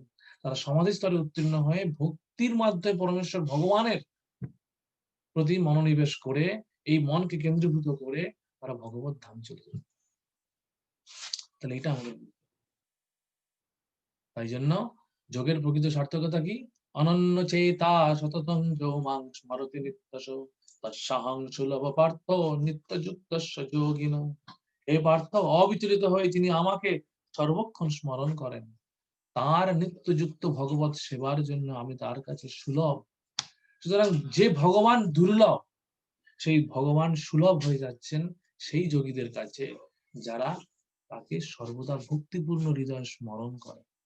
সুতরাং ভগবত সেবার মাধ্যমে আমরা যখন সর্বদা ভগবত স্মরণে থাকবো, আমাদের চেতনাকে সর্বদা কৃষ্ণ ভাবনায় ভাবিত করে রাখবো, তখন সেই দুর্লভ ভগবান সুলভ, আমাদের সুলভ রূপে আমাদের কাছে আমরা প্রাপ্ত করতে পারি। এটা আমাদের বুঝতে হবে যে যোগের সার্থকতা। তাই এখানে সেই স্থায়ী এবং অস্থায়ী বিষয় আলোচনা করা হচ্ছে, স্থায়ী বিষয় এবং অস্থায়ী বিষয়। এই বিষয়টা যদি আমরা বুঝতে পারি, তাহলে আমরা আমরা আমরা আমরা সেই উচ্চ গ্রহলোকে যাওয়ার কথা ভাববো। উচ্চ গ্রহলোকে যাওয়ার ব্যাপারটা কি বলছেন যে প্রভুপাদ, যে একটি ভাড়া বাড়িতে থাকার মতো। কিরকম বলছেন, যারা অনিত্য জীবন, ক্ষণিকের সুখ ও সুযোগ সুবিধা সন্তোষ লাভ করে, তাদের বুদ্ধিমান বলা যায় না। ক্ষণিকের সুখ, ক্ষণিকের সুখ, এবারে কি ক্ষণিকের সুখটা আমাদের কাছে মনে হতে পারে 5-10 মিনিটের সুখ, কিন্তু যোগীদের কাছে সেটা হতে পারে আমাদের পৃথিবীর হিসেবে সেটা হয়তো হাজার হাজার বছর। কিন্তু তবুও সেটা চিরন্তন সময়ের হিসেবে যখন আমরা সেই চিরন্তন সময়ের হিসেবে যখন আমরা দেখবো, তখন সেই হিসেবে সেটাও ক্ষণিক। কারণ কালের প্রবাহ চলছে আদি অনন্তকাল ধরে। ভগবদ্গীতায় উল্লেখ করা হয়েছে আছে যে সর্ববুদ্ধি সম্পন্ন ব্যক্তিরাই ক্ষণিক ও অস্থায়ী বস্তুর প্রতি আগ্রহী। আমরা নিত্য, তাহলে কেন আমরা অনিত্য অস্থায়ী বস্তুর প্রতি আগ্রহী? আমরা জেনেছি, আমরা গত অধ্যায়ে জেনেছি, গত পাঠে জেনেছি যে আমরা নিত্য চিন্ময় আত্মা। সুতরাং আমাদের, এবং আমরা আজকেও জানলাম যে ন হন্যতে হন্যমানে শরীর, আমাদের এই দেহ বিনষ্ট হলো, আমাদের শরীর বিনষ্ট নয়। তাহলে আমরা প্রকৃত স্বরূপে যদি নিত্য হই, তাহলে আমরা কেন অনিত্য একটা অবস্থার মধ্যে নিয়ে, এই বিষয়টাই আমাদের বুঝতে হবে বারবার। প্রভুপাদ বিভিন্ন উদাহরণ, বিভিন্ন প্রসঙ্গের বিভিন্ন ভাবে, বিভিন্ন দিক এই বিষয়টাকে বারবার পর্যালোচনা করেছেন এবং বারবার এই বিষয়টাকে বিভিন্ন ভাবে বুঝিয়েছেন। কারণ এই বিষয়টাই আমরা জানি না, আর তাই জন্যই আমরা আমাদের বর্তমান পরিস্থিতি নিয়েই সম্পর্ক মগ্ন হয়। তাহলে যদি আমরা কোনো ভাড়া বাড়িতে বাস করি এবং সেই বাড়ির কর্তা মালিক যদি আমাদের বাড়ি ছেড়ে দিতে বলে, তাহলে আমরা দুঃখিত হই, কারণ আমরা একটা স্থিতিশীল অবস্থা চাই। কারণ আমরা স্বরূপত স্থায়ী স্থিতিশীল চিন্ময় আত্মা।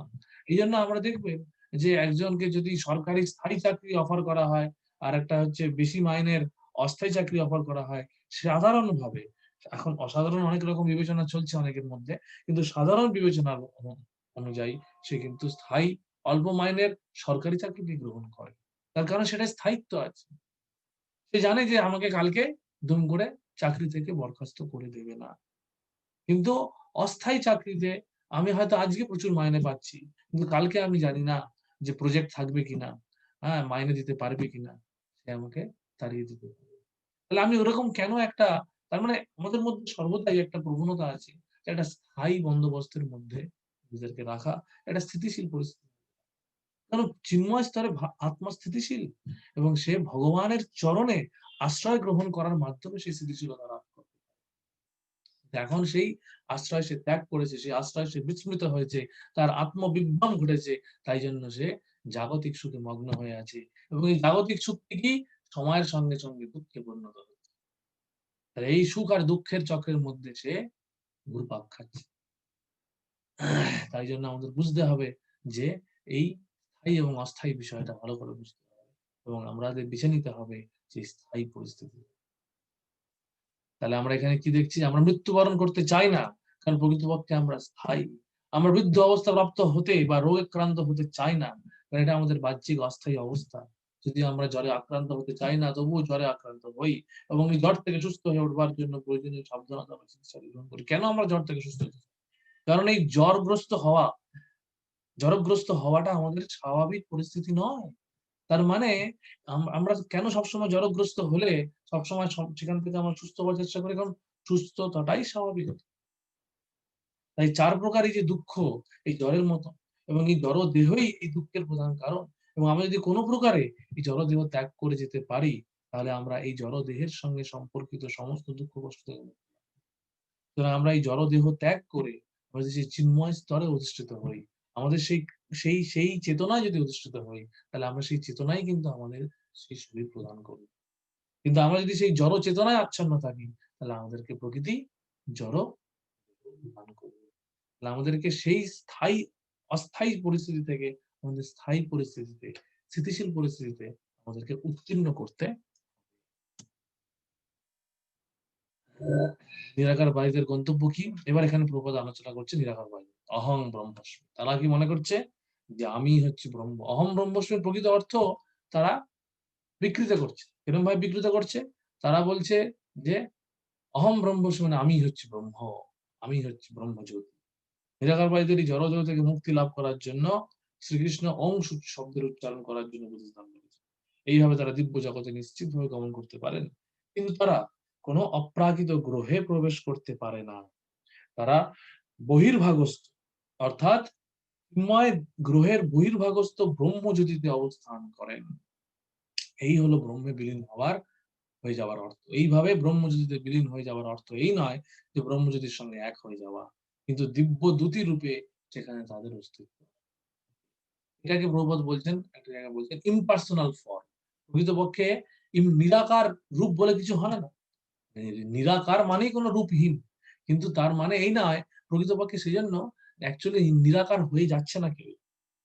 আমাদের এটাই বুঝতে হবে যে কেউ নিরাকার হয়ে যাচ্ছে না, সে নিরাকার হওয়ার মতন সে ভাবছে, সে মনে করছে। এটা তার একটা অবিশুদ্ধ বুদ্ধির প্রভাবে সে ভাবছে যেন আমি বিলীন। এটা হচ্ছে নিরাকারবাদীদের স্বার্থকর। তারা ওম শব্দ চলো একটা আমরা দেখলাম কি নিরাকারবাদীরা কারা হচ্ছে, তারা কিন্তু জ্ঞান যোগের মাধ্যমে যাচ্ছে। জ্ঞান যোগীরা জ্ঞান কিন্তু তারা কি জ্ঞান যোগের মাধ্যমে গিয়ে তারা ওই জ্ঞানী হয়ে থাকছে। তারা আর সেই জ্ঞানকে সম্পূর্ণভাবে কাজে লাগিয়ে, হ্যাঁ, বাসুদেব সর্বমিতি সহমাত্মা সুদুর্লভ এই স্তরে আসতে পারে। তাই জন্য তারা ব্রহ্মজ্যোতি এবং সেটাকেই তাদের কাছে তারা বলছে কৈবল্য, বা সেটাকে তারা বলছে, হ্যাঁ, তারা যে সেটাই হচ্ছে তাদের।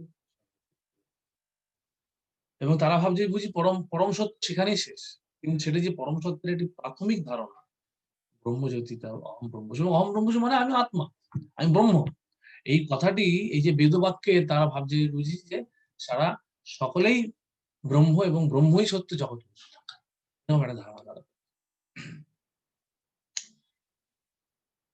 তা এই ধারণায় যারা বিশ্বাসী, হ্যাঁ, এই ধারণার মধ্যে দুটো বিষয় আছে।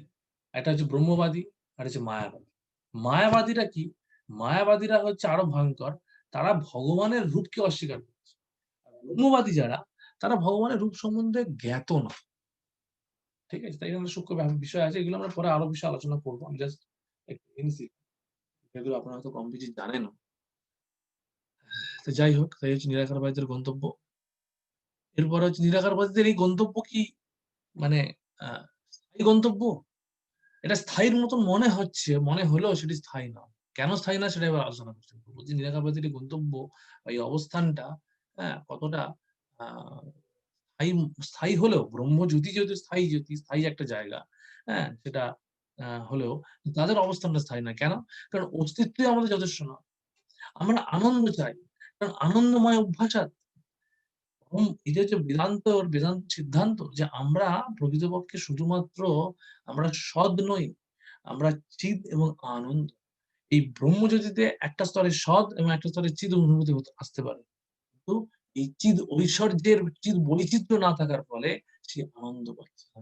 এবং এই চিৎ বৈচিত্র্যকে তারা অস্বীকার করছে। এবং সেই সঙ্গে চিৎ বৈচিত্র্য অর্থাৎ চিন্ময় স্তরের যে বৈচিত্র্য, তারা ভাবছে কি বৈচিত্র্যই হচ্ছে জড়জাগতিক। কিন্তু চিন্ময় জগতেও যে বৈচিত্র্য থাকতে পারে সেটা তারা অস্বীকার করে। তারা সম্পূর্ণ বা অখণ্ড অবস্থায় জীবাত্মা বা নিত্যত্ব জ্ঞান ও আনন্দ এই ৩ টি গুণ সমন্বয় করে। তো সুতরাং এই আনন্দকে তারা কিছুটা নিত্যত্ব লাভ করছে, কিন্তু তারা আনন্দটা লাভ করতে পারছে না।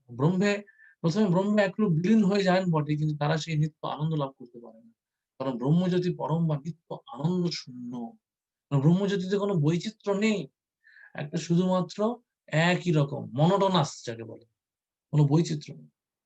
প্রভুপাদ একটা বলছেন যে কেউ যদি একটা ঘরে কিছুদিন গ্রন্থ অধ্যয়ন বা কোনো চিন্তায় নিমগ্ন থেকে আনন্দ উপভোগ করতে পারে, কিন্তু বৎসর পর বৎসর ওই অবস্থায় থাকা সম্ভব নয়। আর নিত্যকাল ধরে থাকা তো কোনোভাবেই সম্ভব নয়। এই জন্য পরম অস্তিত্বে ব্রহ্ম যদি নিরাকার ভাবে প্রবেশ করলে প্রতি মুহূর্তে জড়জগতে কোনো সঙ্গ লাভ করার জন্য জীবাত্মার পতন হওয়ার সম্ভাবনা থাকে। এটি হলো শ্রীমদ্ ভাগবত। নিরেশ্বরবাদীরা যদিও আধ্যাত্ম জগতে প্রবেশ করেন এবং এক নিরাকার রূপ লাভ করেন, কিন্তু প্রেমভক্তি সহকারে পরমেশ্বর ভগবানের সেবা অবহেলা করার ফলে তাদের আবার এই জগতে প্রত্যাবর্তন করতে হয়। এটি হচ্ছে ভাগবত। কারণ তারা কি খুঁজছে? সে আনন্দের অভাবটা তারা, আনন্দ পাওয়ার জন্য তারা আবার নেমে আসে। এবং তারা যেহেতু ভগবানের সেই সেবা না করে, মানে সেবা অবহেলা করেছে, তারা এখানে এসে সেজন্য বিভিন্ন রকম হ্যাঁ লোকই লোক হিতৈষণামূলক কাজ করে, সমাজ সেবামূলক কাজ করে। কেউ হসপিটাল খুলছে, কেউ বিভিন্ন রকম সমাজ সেবামূলক কাজে।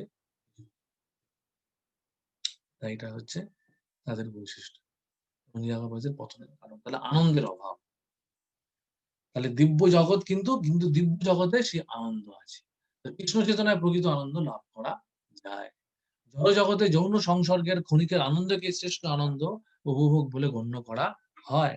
অপ্রাকৃত বা দিব্য জগতে শ্রীকৃষ্ণের সান্নিধ্যে যে পরম আনন্দ উপভোগ করা যায়, এই জড় আনন্দ সে আনন্দের বিকৃত প্রতিবিম্ব। তা বলে এই চিন্তা করা উচিত নয় যে দিব্য জগতের আনন্দ জড় জগতের যৌন সংসর্গের মতো ক্ষণিকের তুচ্ছ। এই আনন্দ সম্পূর্ণ ভিন্ন স্বাদের আনন্দ। জড় জগতের সবকিছুই দিব্য জগতের প্রতিবিম্ব, কিন্তু এখানে প্রতিবিম্বের রূপ বিকৃত। তাহলে এটা আমাদের বুঝতে হবে যে আমরা আসলে আনন্দের অনুসন্ধান করছি, কারণ আমরা আনন্দময় অভ্যাস, আমরা সেই আনন্দ ছাড়া থাকতে পারি না। তাই জন্য আমাদের সেই আনন্দ পাওয়ার জন্য আমাদের কোথায় যেতে হবে? দিব্য জগতে। এটা আমাদের বুঝতে হবে। এই এই জিনিসগুলি আমাদেরকে শাস্ত্র অধ্যয়ন করার মাধ্যমে বারবার শাস্ত্র অধ্যয়ন করতে করতে শুনতে শুনতে আমাদের মনের মধ্যে গেঁথে ফেলতে হবে।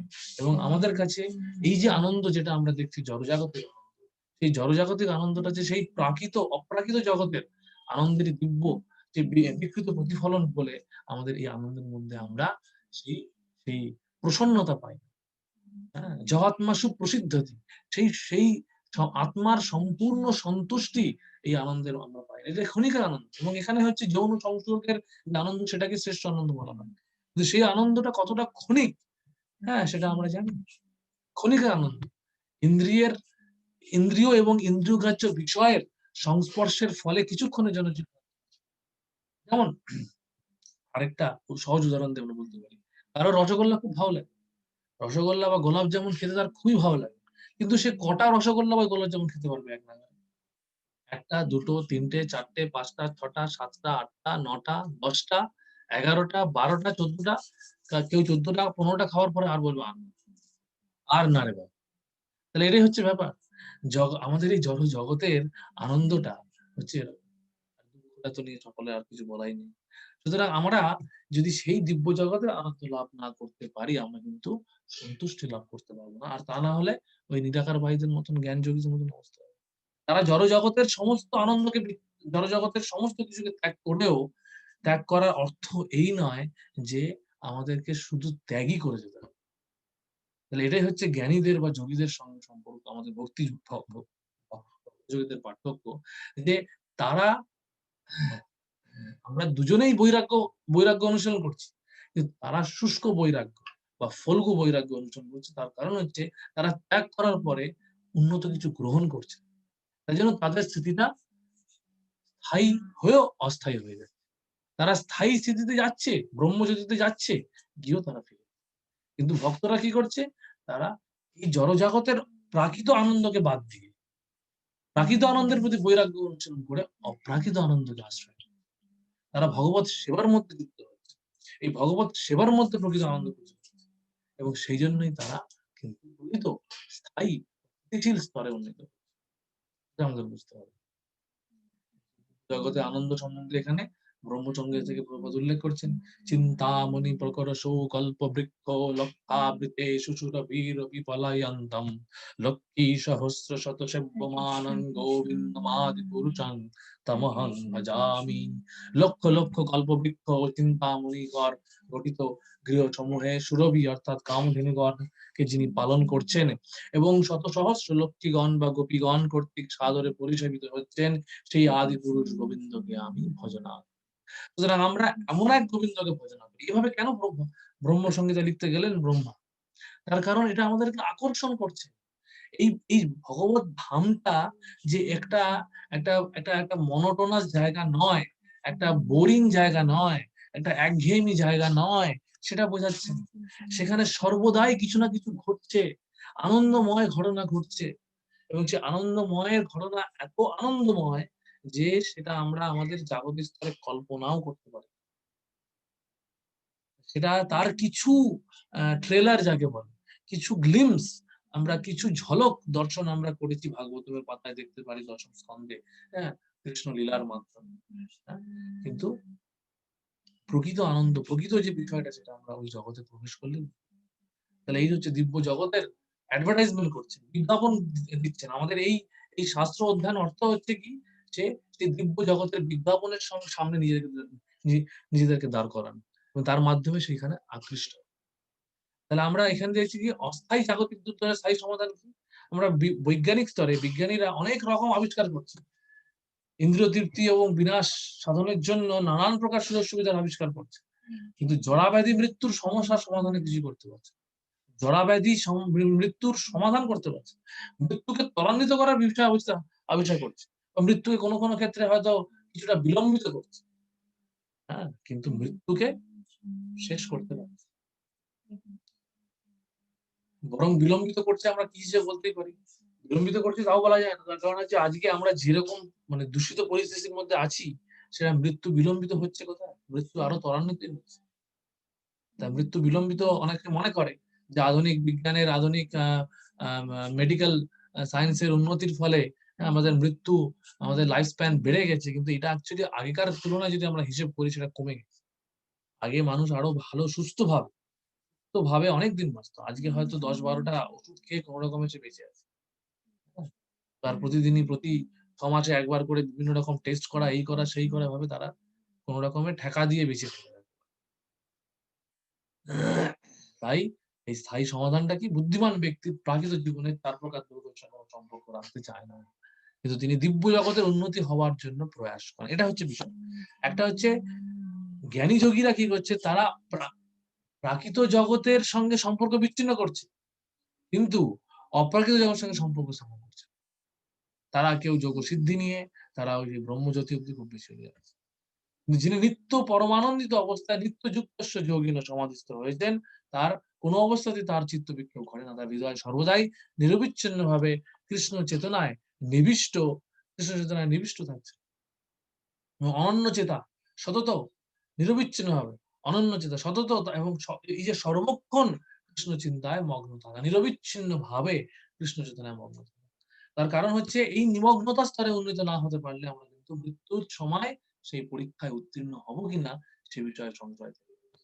তার কারণ আমরা যদি কোনোভাবে মানে নিরবিচ্ছিন্ন না হওয়া মানে কি, কখনো কৃষ্ণ চেতনা আসছি, কখনো নেই, কখনো আসছি কখনো নেই, কিন্তু মৃত্যু কিন্তু যে কোনো মুহূর্তে আসতে পারে। যদি আমাদের এই কৃষ্ণ চেতনাহীন মুহূর্তে মৃত্যু আক্রমণ করে, তাহলে আমরা কিন্তু কৃষ্ণকে স্মরণ করতে নাও পারবো। আমাদের কৃষ্ণ অনুশীলনটা কতটা সতর্কতার সঙ্গে আমাদের করা উচিত, এটা কিন্তু আমাদের এই জায়গায় প্রভুপাদ বারবার শ্রীকৃষ্ণকে পাওয়ার সুলভ পন্থা হচ্ছে এই ভক্তি যোগ। এবং এই পাওয়ার এর আগের অধ্যায়টাও কিন্তু কৃষ্ণ মানে প্রভুপাদ এইভাবে শেষ করেছেন যে যে ভক্তিযোগী হচ্ছে এর শেষ পন্থা, মানে ভক্তি সবচেয়ে সুলভ পন্থা। যে ভারতবর্ষে আমি বৃন্দাবনে বাস করি এবং এখন আমি আমেরিকায় আছি, তো তার অর্থ এই নয় যে আমি বৃন্দাবনের বাইরে চলে যাচ্ছি। আমি যদি সব সময় কৃষ্ণ চিন্তা করি, তাহলে সব সময় আমি বৃন্দাবনেই আছি। যিনি সর্বদা কৃষ্ণ চেতনায় অধিষ্ঠিত, তিনি ভগবান শ্রীকৃষ্ণের সঙ্গে সবসময় দিব্য গোলক বৃন্দাবনে অবস্থান করেন। তাহলে এটি হচ্ছে ভক্তিযোগের বিষয়। যোগীদের ক্ষেত্রে সবসময় মনে রাখতে হয়, আমরা দেখবো মানে ওই যে অষ্টম অধ্যায় ভগবান আলোচনা করেছেন, যোগীদের মৃত্যুবরণের ক্ষেত্রে মৃত্যুর সেই মুহূর্ত হ্যাঁ নির্ধারণ করতে হয়, সেই বিষয়ে তাদের সচেতন থাকতে হয়, কিভাবে মারা যাচ্ছে, কোন সময় মারা যাচ্ছে। কিন্তু ভক্তযোগীদের ক্ষেত্রে সেসব বিচার করার প্রয়োজন নেই। তার কারণ হচ্ছে ভক্তযোগীরা সর্বদা স্মরতি নিত্যদা, স্মরতি নিত্যদার প্রশ্ন, নিত্য স্মরণ, যে এক মুহূর্তের জন্য কৃষ্ণ বিস্মৃতি নয়, এই নিরবিচ্ছিন্ন স্মরণ বা চিন্তা করা। এবং এই যিনি নিরবিচ্ছিন্ন ভাবে যিনি চিন্তা করেন, অর্থাৎ তাকে স্মরণ করেন, ভগবান তার নিকট তস্যাহং সুলভ, সহজেই তিনি উপলব্ধ হন। তাহলে এই বিষয়টা আমাদের হচ্ছে, এটা হচ্ছে ভক্তিযোগের মানে বিষয়। আমরা হরে কৃষ্ণ মহামন্ত্র, আমাদের ক্ষেত্রে কি আমরা হয়তো সেই স্মরণ স্থলে উন্নীত হতে পারিনি, কিন্তু আমরা কৃষ্ণ কর্ম সর্বদা করতে পারি এবং কৃষ্ণ কর্ম করার বিষয় সর্বদা আমরা চিন্তন করি, যে আমরা যেন কৃষ্ণের স্মরণ, মানে সেই কৃষ্ণের স্মরণ, একটা হচ্ছে যারা উন্নত ভক্ত তারা সরাসরি ভাবে কৃষ্ণকে স্মরণ করতে পারে। আমরা হয়তো সবসময় কৃষ্ণকে স্মরণ করতে না পারি, কিন্তু কৃষ্ণ কর্ম, কৃষ্ণের সম্বন্ধে, কৃষ্ণ সেবামূলক কিছু চিন্তা ভাবনা আমরা করতে। শ্রীকৃষ্ণকে পাওয়ার এই সুলভ পন্থাটা কি? সেই হরে কৃষ্ণ মহামন্ত্র জপ করা। আমরা 24 ঘন্টা কীর্তন করতে পারি, হরে কৃষ্ণ কৃষ্ণ কৃষ্ণ হরে হরে, হরে রাম রাম রাম হরে। এর জন্য কোনো বিধি নিয়ম উল্লেখ করা নেই। সবাই সব জায়গায় এই মহামন্ত্র কীর্তন করতে পারে, পথে ঘাটে, বাসস্থানে, কর্মস্থলে, সর্বত্র এই নাম কীর্তন করে। এর জন্য কারোকে কোনো কর দিতে হয় না, কিছু ব্যয় করতে হয় না। তাহলে কেন এই মহানাম মন্ত্রকে আমরা গ্রহণ করি? এই মহামন্ত্র যে কেউ, এর জন্য কোনো যোগ্যতা, প্রাকৃত যোগ্যতার কোনো প্রয়োজন নেই। যে কেউ করতে পারে। যোগীদের ক্ষেত্রে কাউকে ব্রহ্মচর্য পালন করতে বিভিন্ন রকম নিয়ম আছে, কিন্তু ভক্তিযোগের ক্ষেত্রে এমন কোনো নিয়ম নেই। নামকারী বহুদা নিজ সর্বশক্তি সত্তার্পিত নিয়মিত স্মরণে ন গান। এইটা হচ্ছে বিষয় আমাদের দিয়েছে মহাপ্রভু, আমাদের সহজ করে দিয়েছে, যেটা প্রভুপাদ বারবার বলছেন, আমাদের এই ভক্তিযোগের অনুশীলন করতে হবে এবং খুব নিষ্ঠার সঙ্গে ভক্তিযোগ অনুশীলন করতে হবে। তাহলে কিন্তু আমরা সর্বদা কৃষ্ণকে স্মরণ করতে পারবো। তাহলে এখানে আমাদের আজকের আলোচনা শেষ হলো। আমি তো একভাবে বলে গেলাম, আপনাদের কতটা কি বোঝাতে পারলাম জানি না। প্রভুপাদ যা বলেছেন তারই পুনরাবৃত্তি করলাম। তা আপনারা ধৈর্য সহকারে শোনার জন্য আপনাদেরকে প্রথমত ধন্যবাদ জানাই। আর আপনাদের যদি কোনো প্রশ্ন থাকে সেটা আলোচনা করতে পারে। আচ্ছা, তার আগে, প্রশ্ন নেওয়ার আগে আমি একটা বিষয় বলে নিতে চাই। এর আগের দিন কেউ একজন প্রশ্ন করেছিলেন পরমাত্মার আকার নিয়ে। তা সেটা নিয়ে বলতে কি আমি বলেছিলাম, যেটা সেটা অ্যাকচুয়ালি পরমাত্মা বলতে দুরকম, মানে এটা এর উত্তরটা বিভিন্ন ভাবে দেওয়া যায়। সেটা হচ্ছে, আমি একটা ভাবে বলেছিলাম, সেটা হচ্ছে পরমাত্মা হচ্ছে অনুর অনিয়ান মহত মহিয়ান, অর্থাৎ অনুর থেকেও ক্ষুদ্র, আর সব কিছুর থেকে যা বড় তার থেকেও বড়, বিরাট রূপে ভগবান পরমাত্মার আরেকটি রূপ হচ্ছে বিরাট। তা এই এই এই এই জগতের পরমাত্মা বিরাট রূপ হিসেবে অবস্থান করবে। সুতরাং তিনি বিরাট আকার হতে পারেন, আবার অনুর থেকেও ছোট হতে পারেন। হ্যাঁ, তা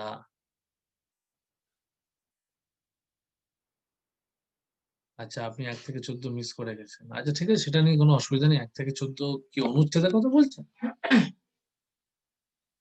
আপনি আনমিউট করে বলুন না কি বলতে চাইছেন, আমি ঠিক বুঝতে পারলাম না।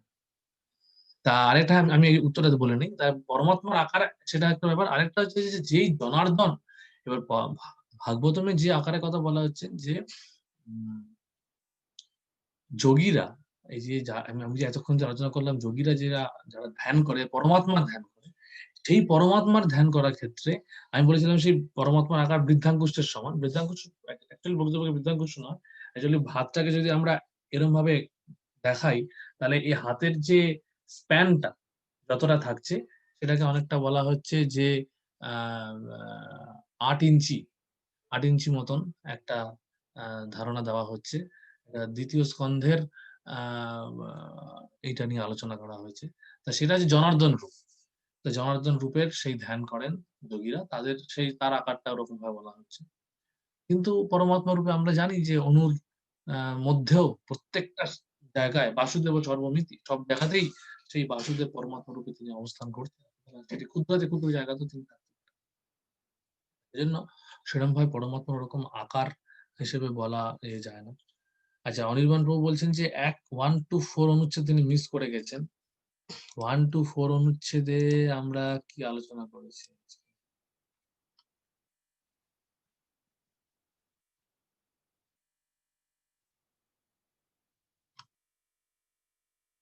হুম। হ্যাঁ, এইখানে মেইনলি আজকে আলোচনা যেটা হচ্ছিল যে মৃত্যুকালে যোগীদের যোগ সম্বন্ধে আলোচনা করেছি। যোগ বলতে কি বোঝায়? এই পিডিএফটা আপনারা পেয়ে যাবেন আজকেই। আর মৃত্যুকালে যোগের পূর্ণতা লাভের পরীক্ষা, যেটা আমরা পরেও আলোচনা করেছি।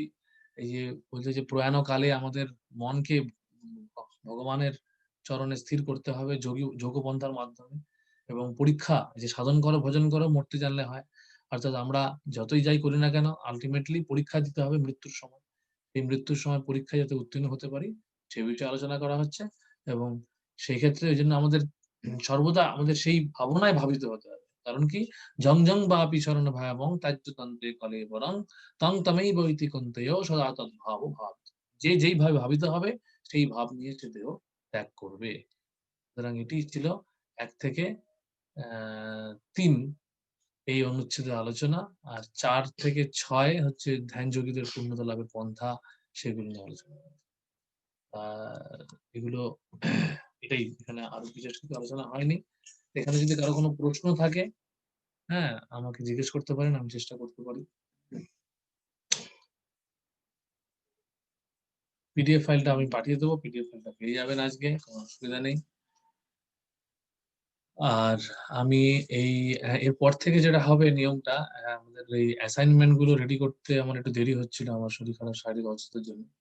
আমি অ্যাসাইনমেন্ট কিছুটা রেডি করা হয়ে গেছে। ১ম এবং ২য় পার্ট নিয়ে একটা আমি করেছি। অর্থাৎ এই বইয়ের ১ম চ্যাপ্টারটাই মেইনলি। আর কিছু ছোটখাটো প্রশ্ন আমরা যে ভূমিকা অংশে আলোচনা করেছিলাম যেখান থেকে আছে। তো সেগুলো নিয়ে একটা অ্যাসাইনমেন্ট দেওয়া হচ্ছে। আমরা দেবো কিছু, মানে আজকে চেষ্টা করছি আজকের মধ্যে দিয়ে দেওয়ার। তো সেগুলো আপনারা করবেন।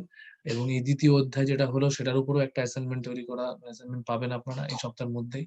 এবং এই দুটো অ্যাসাইনমেন্টই আপনারা সম্পূর্ণ করে দেবেন। হ্যাঁ? এবং সেই এর ভেতরেই এর ভিত্তিতে আপনাদের মূল্যায়ন হবে, কোর্সের মূল্যায়নটা হবে। এবং আমি ভাবছিলাম একটা উম আ কিছু শ্লোকা টেস্টও নেওয়া যেতে পারে। হ্যাঁ? সহজ সরল কিছু শ্লোকা এখানে আছে, সেগুলো আমরা দিতে পারি। আমি সেটা আলোচনা করে নেব একবার প্রথমের সঙ্গে। শ্লোকা টেস্টটা একটা হতে পারে এবং শেষে একটা আমরা ওপেন বুক দেব। ওপেন বুক মানে এসে টাইপের একটা কিছু আপনারা লিখতে হবে, লিখবেন। অধ্যায়ের উপরেও আপনারা লিখতে পারেন। আরেকটা হচ্ছে যে আপনারা এই যে আজকে ক্লাসটা শুনলেন, এই ক্লাসটার শোনার ভিত্তিতে আপনাদের আ কি আ শিক্ষা, আপনাদের কোন, কোন বিষয়গুলি আপনাদের খুব ভালো লাগলো বা ইত্যাদি, সেটার উপরে একটা ছোট্ট নোট দিতে পারেন। আচ্ছা, আ নন্দনবাবু বলছেন যে ভগবান তো অজ। হুম, এটা যদি একটু বিশ্লেষণ করে বলতেন। হ্যাঁ, ভগবান ভগবান অজ অর্থাৎ ভগবান তো অজই। কারণ ভগবান, আমরাই অজ। হ্যাঁ? আমরা এই চিন্ময় স্তরে আমরা অজ। কারণ হচ্ছে যে আমরা চিন্ময় আত্মা কখনো বিনাশ হয় না। আত্মা অবিনশ্বর। আর ভগবান হচ্ছেন সমস্ত আত্মার উৎস, আমরা উনারই অংশ। সুতরাং আমরা যদি অজ হই তো ভগবান তো অজ হবেন। ভগবানের তো জন্ম হয় না, মৃত্যু হয় না। কিন্তু এই অজ ভগবান জন্ম লীলা করেন। সেটা আমাদের বুঝতে হবে। জন্ম লীলা করেন। এজন্য ভগবান বলছেন, "জন্ম কর্ম চ মে দিব্যং এবং চ ব্যক্তি তত্ত্বত তত্য দেহং পুনর্জন্ম নইতি মামিতি সহজ।" কিন্তু তার এই জন্ম লীলাটা আমরা যদি বোঝার চেষ্টা করি, তাহলে আমরা মৃত্যু চক্র থেকে বেরিয়ে যেতে পারবো। আমাদের জন্ম মৃত্যু, তার জন্ম হয় না, কিন্তু তিনি জন্ম লীলা করেন। তিনি একজন মাতা-পিতাকে গ্রহণ করে লীলাবিলাস করেন, বাৎসল্য রসের আদান-প্রদান করেন। সেটা হচ্ছে সেই লীলাবিলাস। কিন্তু প্রকৃতপক্ষে তার এই বদ্ধ দেহ তিনি লাভ করেন না। জন্ম বলতে কি বোঝায়? যে ভগবান, ভগবান তো মানে আমাদেরই যেরকম আমাদের যেরকম কোনদিন আত্মা স্তরে আমাদেরও কোনো জন্ম হয়নি। আমরা ১ম থেকেই আছি। জন্ম হওয়া মানে হচ্ছে যা জন্ম হবে তার মৃত্যু। ভগবানের ওরকম আলাদা করে জন্ম বা মৃত্যু হয় না। হ্যাঁ? ভগবান সর্বদাই আছেন এবং তিনি তো থাকবেনই। কারণ তিনি সচ্চিদানন্দ বিগ্রহ সর্বদাই। তিনি যখন এই জড় জগতেও আসেন, তিনি সচ্চিদানন্দ বিগ্রহ রূপে আসেন। তিনি জন্ম লীলা করেন, তিনি মৃত্যু লীলা করেন, অন্তর্ধান লীলা করেন। সেগুলো তার লীলা। তার এজন্যই যে জন্মকর্মটা মেয় দিব্য। এই দিব্য, তার যে জন্মকর্মটা দিব্য, এই বিষয়টা যদি যে বুঝতে পারে, সেই এই জড় জগতের সমস্ত বন্ধন থেকে মুক্ত হতে পারবে। তো এটা আমাদের বুঝতে হবে। তা সেটা হচ্ছে একটা বিষয়। হয়ে গেল? আর কিছু প্রশ্ন আছে? আচ্ছা, হ্যাঁ। সজল যোদ্ধা, হ্যাঁ, হ্যাঁ, বলুন, আপনি আনমিউট করে বলতে পারবেন। হ্যাঁ, হরে কৃষ্ণ প্রভু, ধন্যবাদ, প্রণাম। হ্যাঁ, বলুন। তো আমি একটা বিষয় জানতে চেয়েছিলাম হুম, যে এখানে আছে যে মৃত্যুর পূর্বে আমাদের পূর্ণতা লাভের এই পদ্ধতি পূর্ণ করতে হবে। হুম, হুম?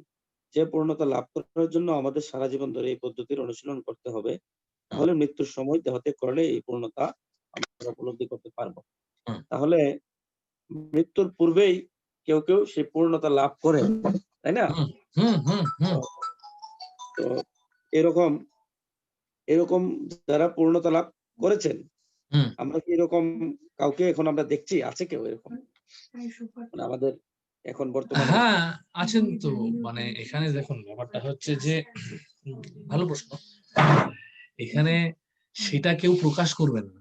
হ্যাঁ? যারা শুদ্ধ ভক্ত, আজকে প্রভুপাদের অনুগামী যারা আমাদের গুরুবর্গেরা আছেন, হ্যাঁ?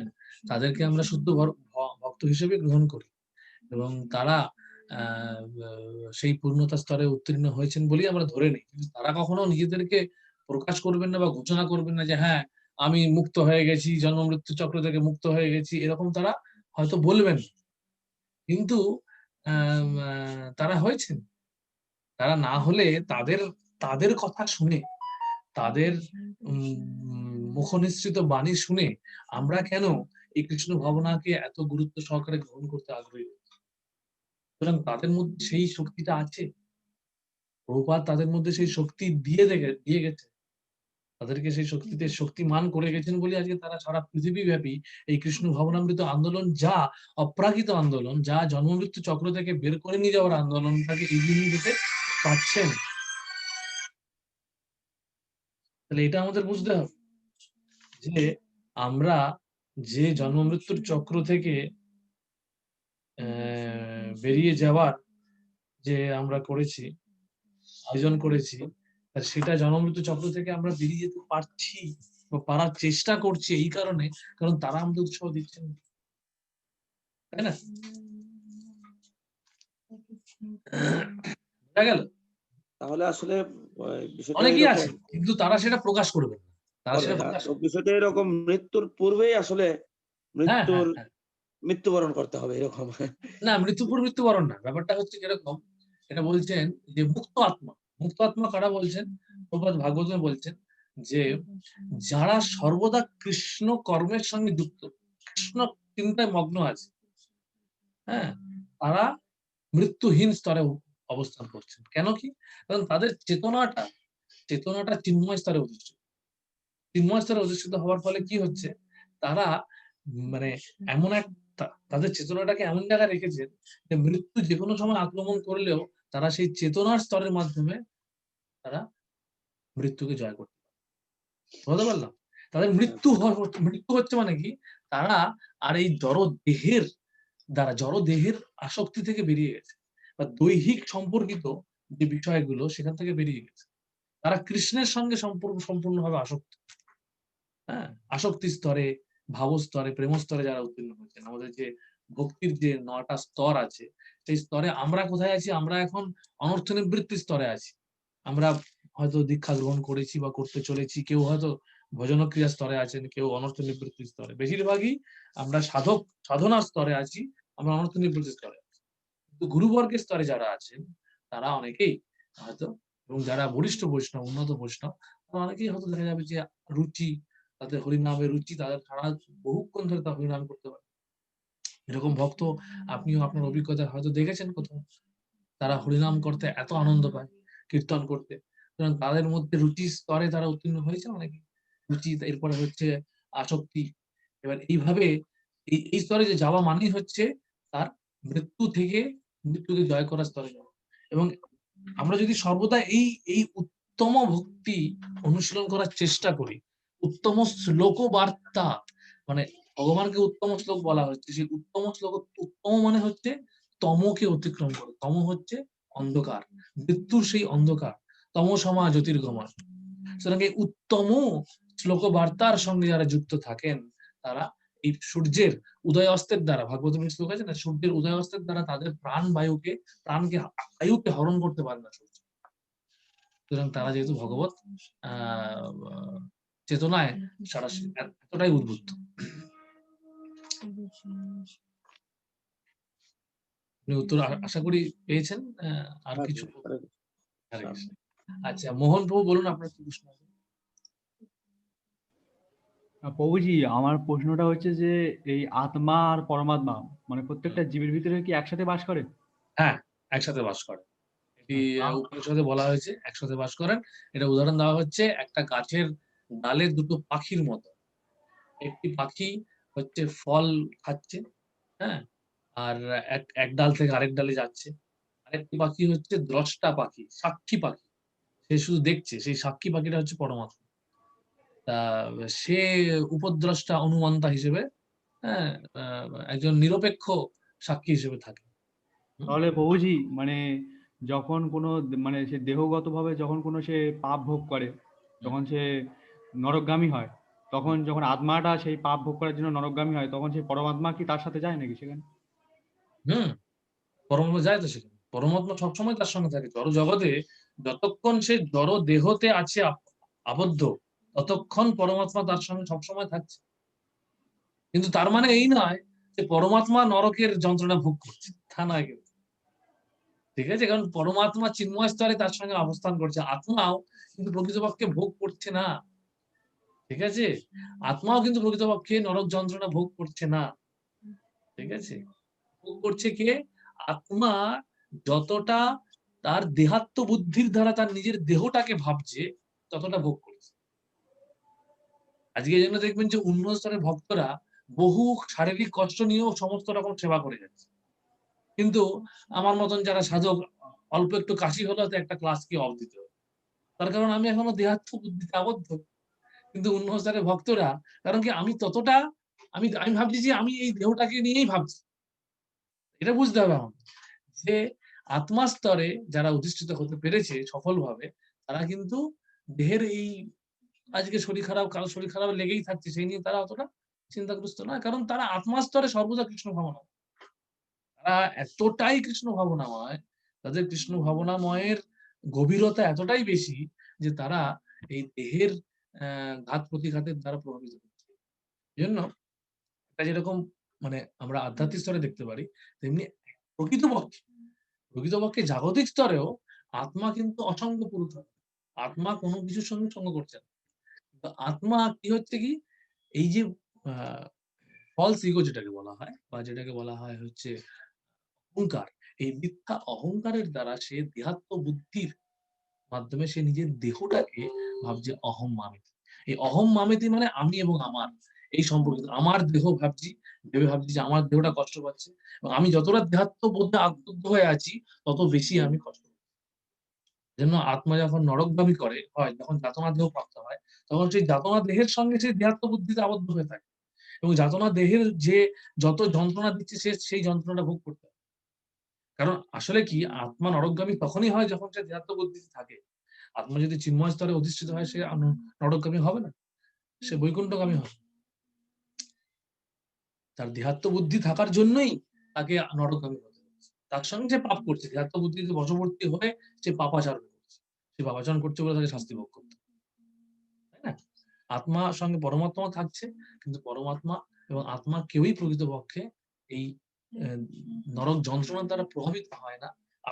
পরমাত্মা তো হয় না, কিন্তু আত্মা হয়। আত্মা ভাবছে, যেহেতু আত্মা দেহ বুঝা গেল? যেরকম আজকে বরাহ মানে ধরুন শুকর, কুকুর, বেড়াল, এই যে পশু, এদের মধ্যেও তো আত্মা পরমাত্মা দুজনই আছে। কিন্তু তাহলে কি পরমাত্মা কুকুর হয়ে গেল, বরাহ হয়ে গেল? তা না, আত্মাও কুকুর পরমাত্মা হয়ে যাচ্ছে। আত্মা স্তরে চিন্ময় স্তরই আছে, কিন্তু আত্মা সেই দেহটা লাভ করছে। হ্যাঁ, প্রকৃতপক্ষে আত্মা চিন্ময় স্তরে হচ্ছে, যেটা বলা হয়, প্রবোধ বলেছেন এক জায়গায়, যে মানব দেহাকৃতি, ঠিক আছে? আত্মার প্রকৃত মানে স্বরূপ মানব দেহাকৃতি, কিন্তু ভগবত ধামে ভগবানের সেবার আকাঙ্ক্ষার জন্য সে কখনো গাছের আকার ধারণ করছে, কখনো গরুর আকার ধারণ করছে, কখনো ফুল হচ্ছে, কখনো ফল হচ্ছে। এভাবে সে চিন্ময় ধামে বিভিন্ন বৈচিত্র্যের মাধ্যমে ভগবানকে সেবা করছে, সে বিষয়টা আলাদা। কিন্তু প্রকৃতপক্ষে আত্মা হচ্ছে মানব আকৃতি।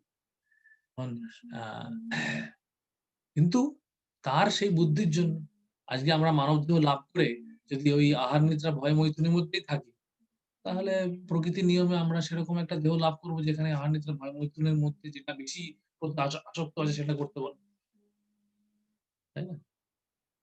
এইভাবে আমাদের বুঝতে হবে বিষয়। এই জন্য আমাদের এই যে মৃত্যুকালীন চিন্তাটা হচ্ছে খুব গুরুত্বপূর্ণ। যেরকম আমরা দেখেছি ভরত মহারাজের মতন উন্নত ভক্ত ভাগবতমে মৃত্যুকালীন ক্ষেত্রে, হ্যাঁ, সেই হরিণ শাবকের প্রতি আসক্ত হয়ে যাওয়ার ফলে পরের জন্মে হরিণ হয়ে যান।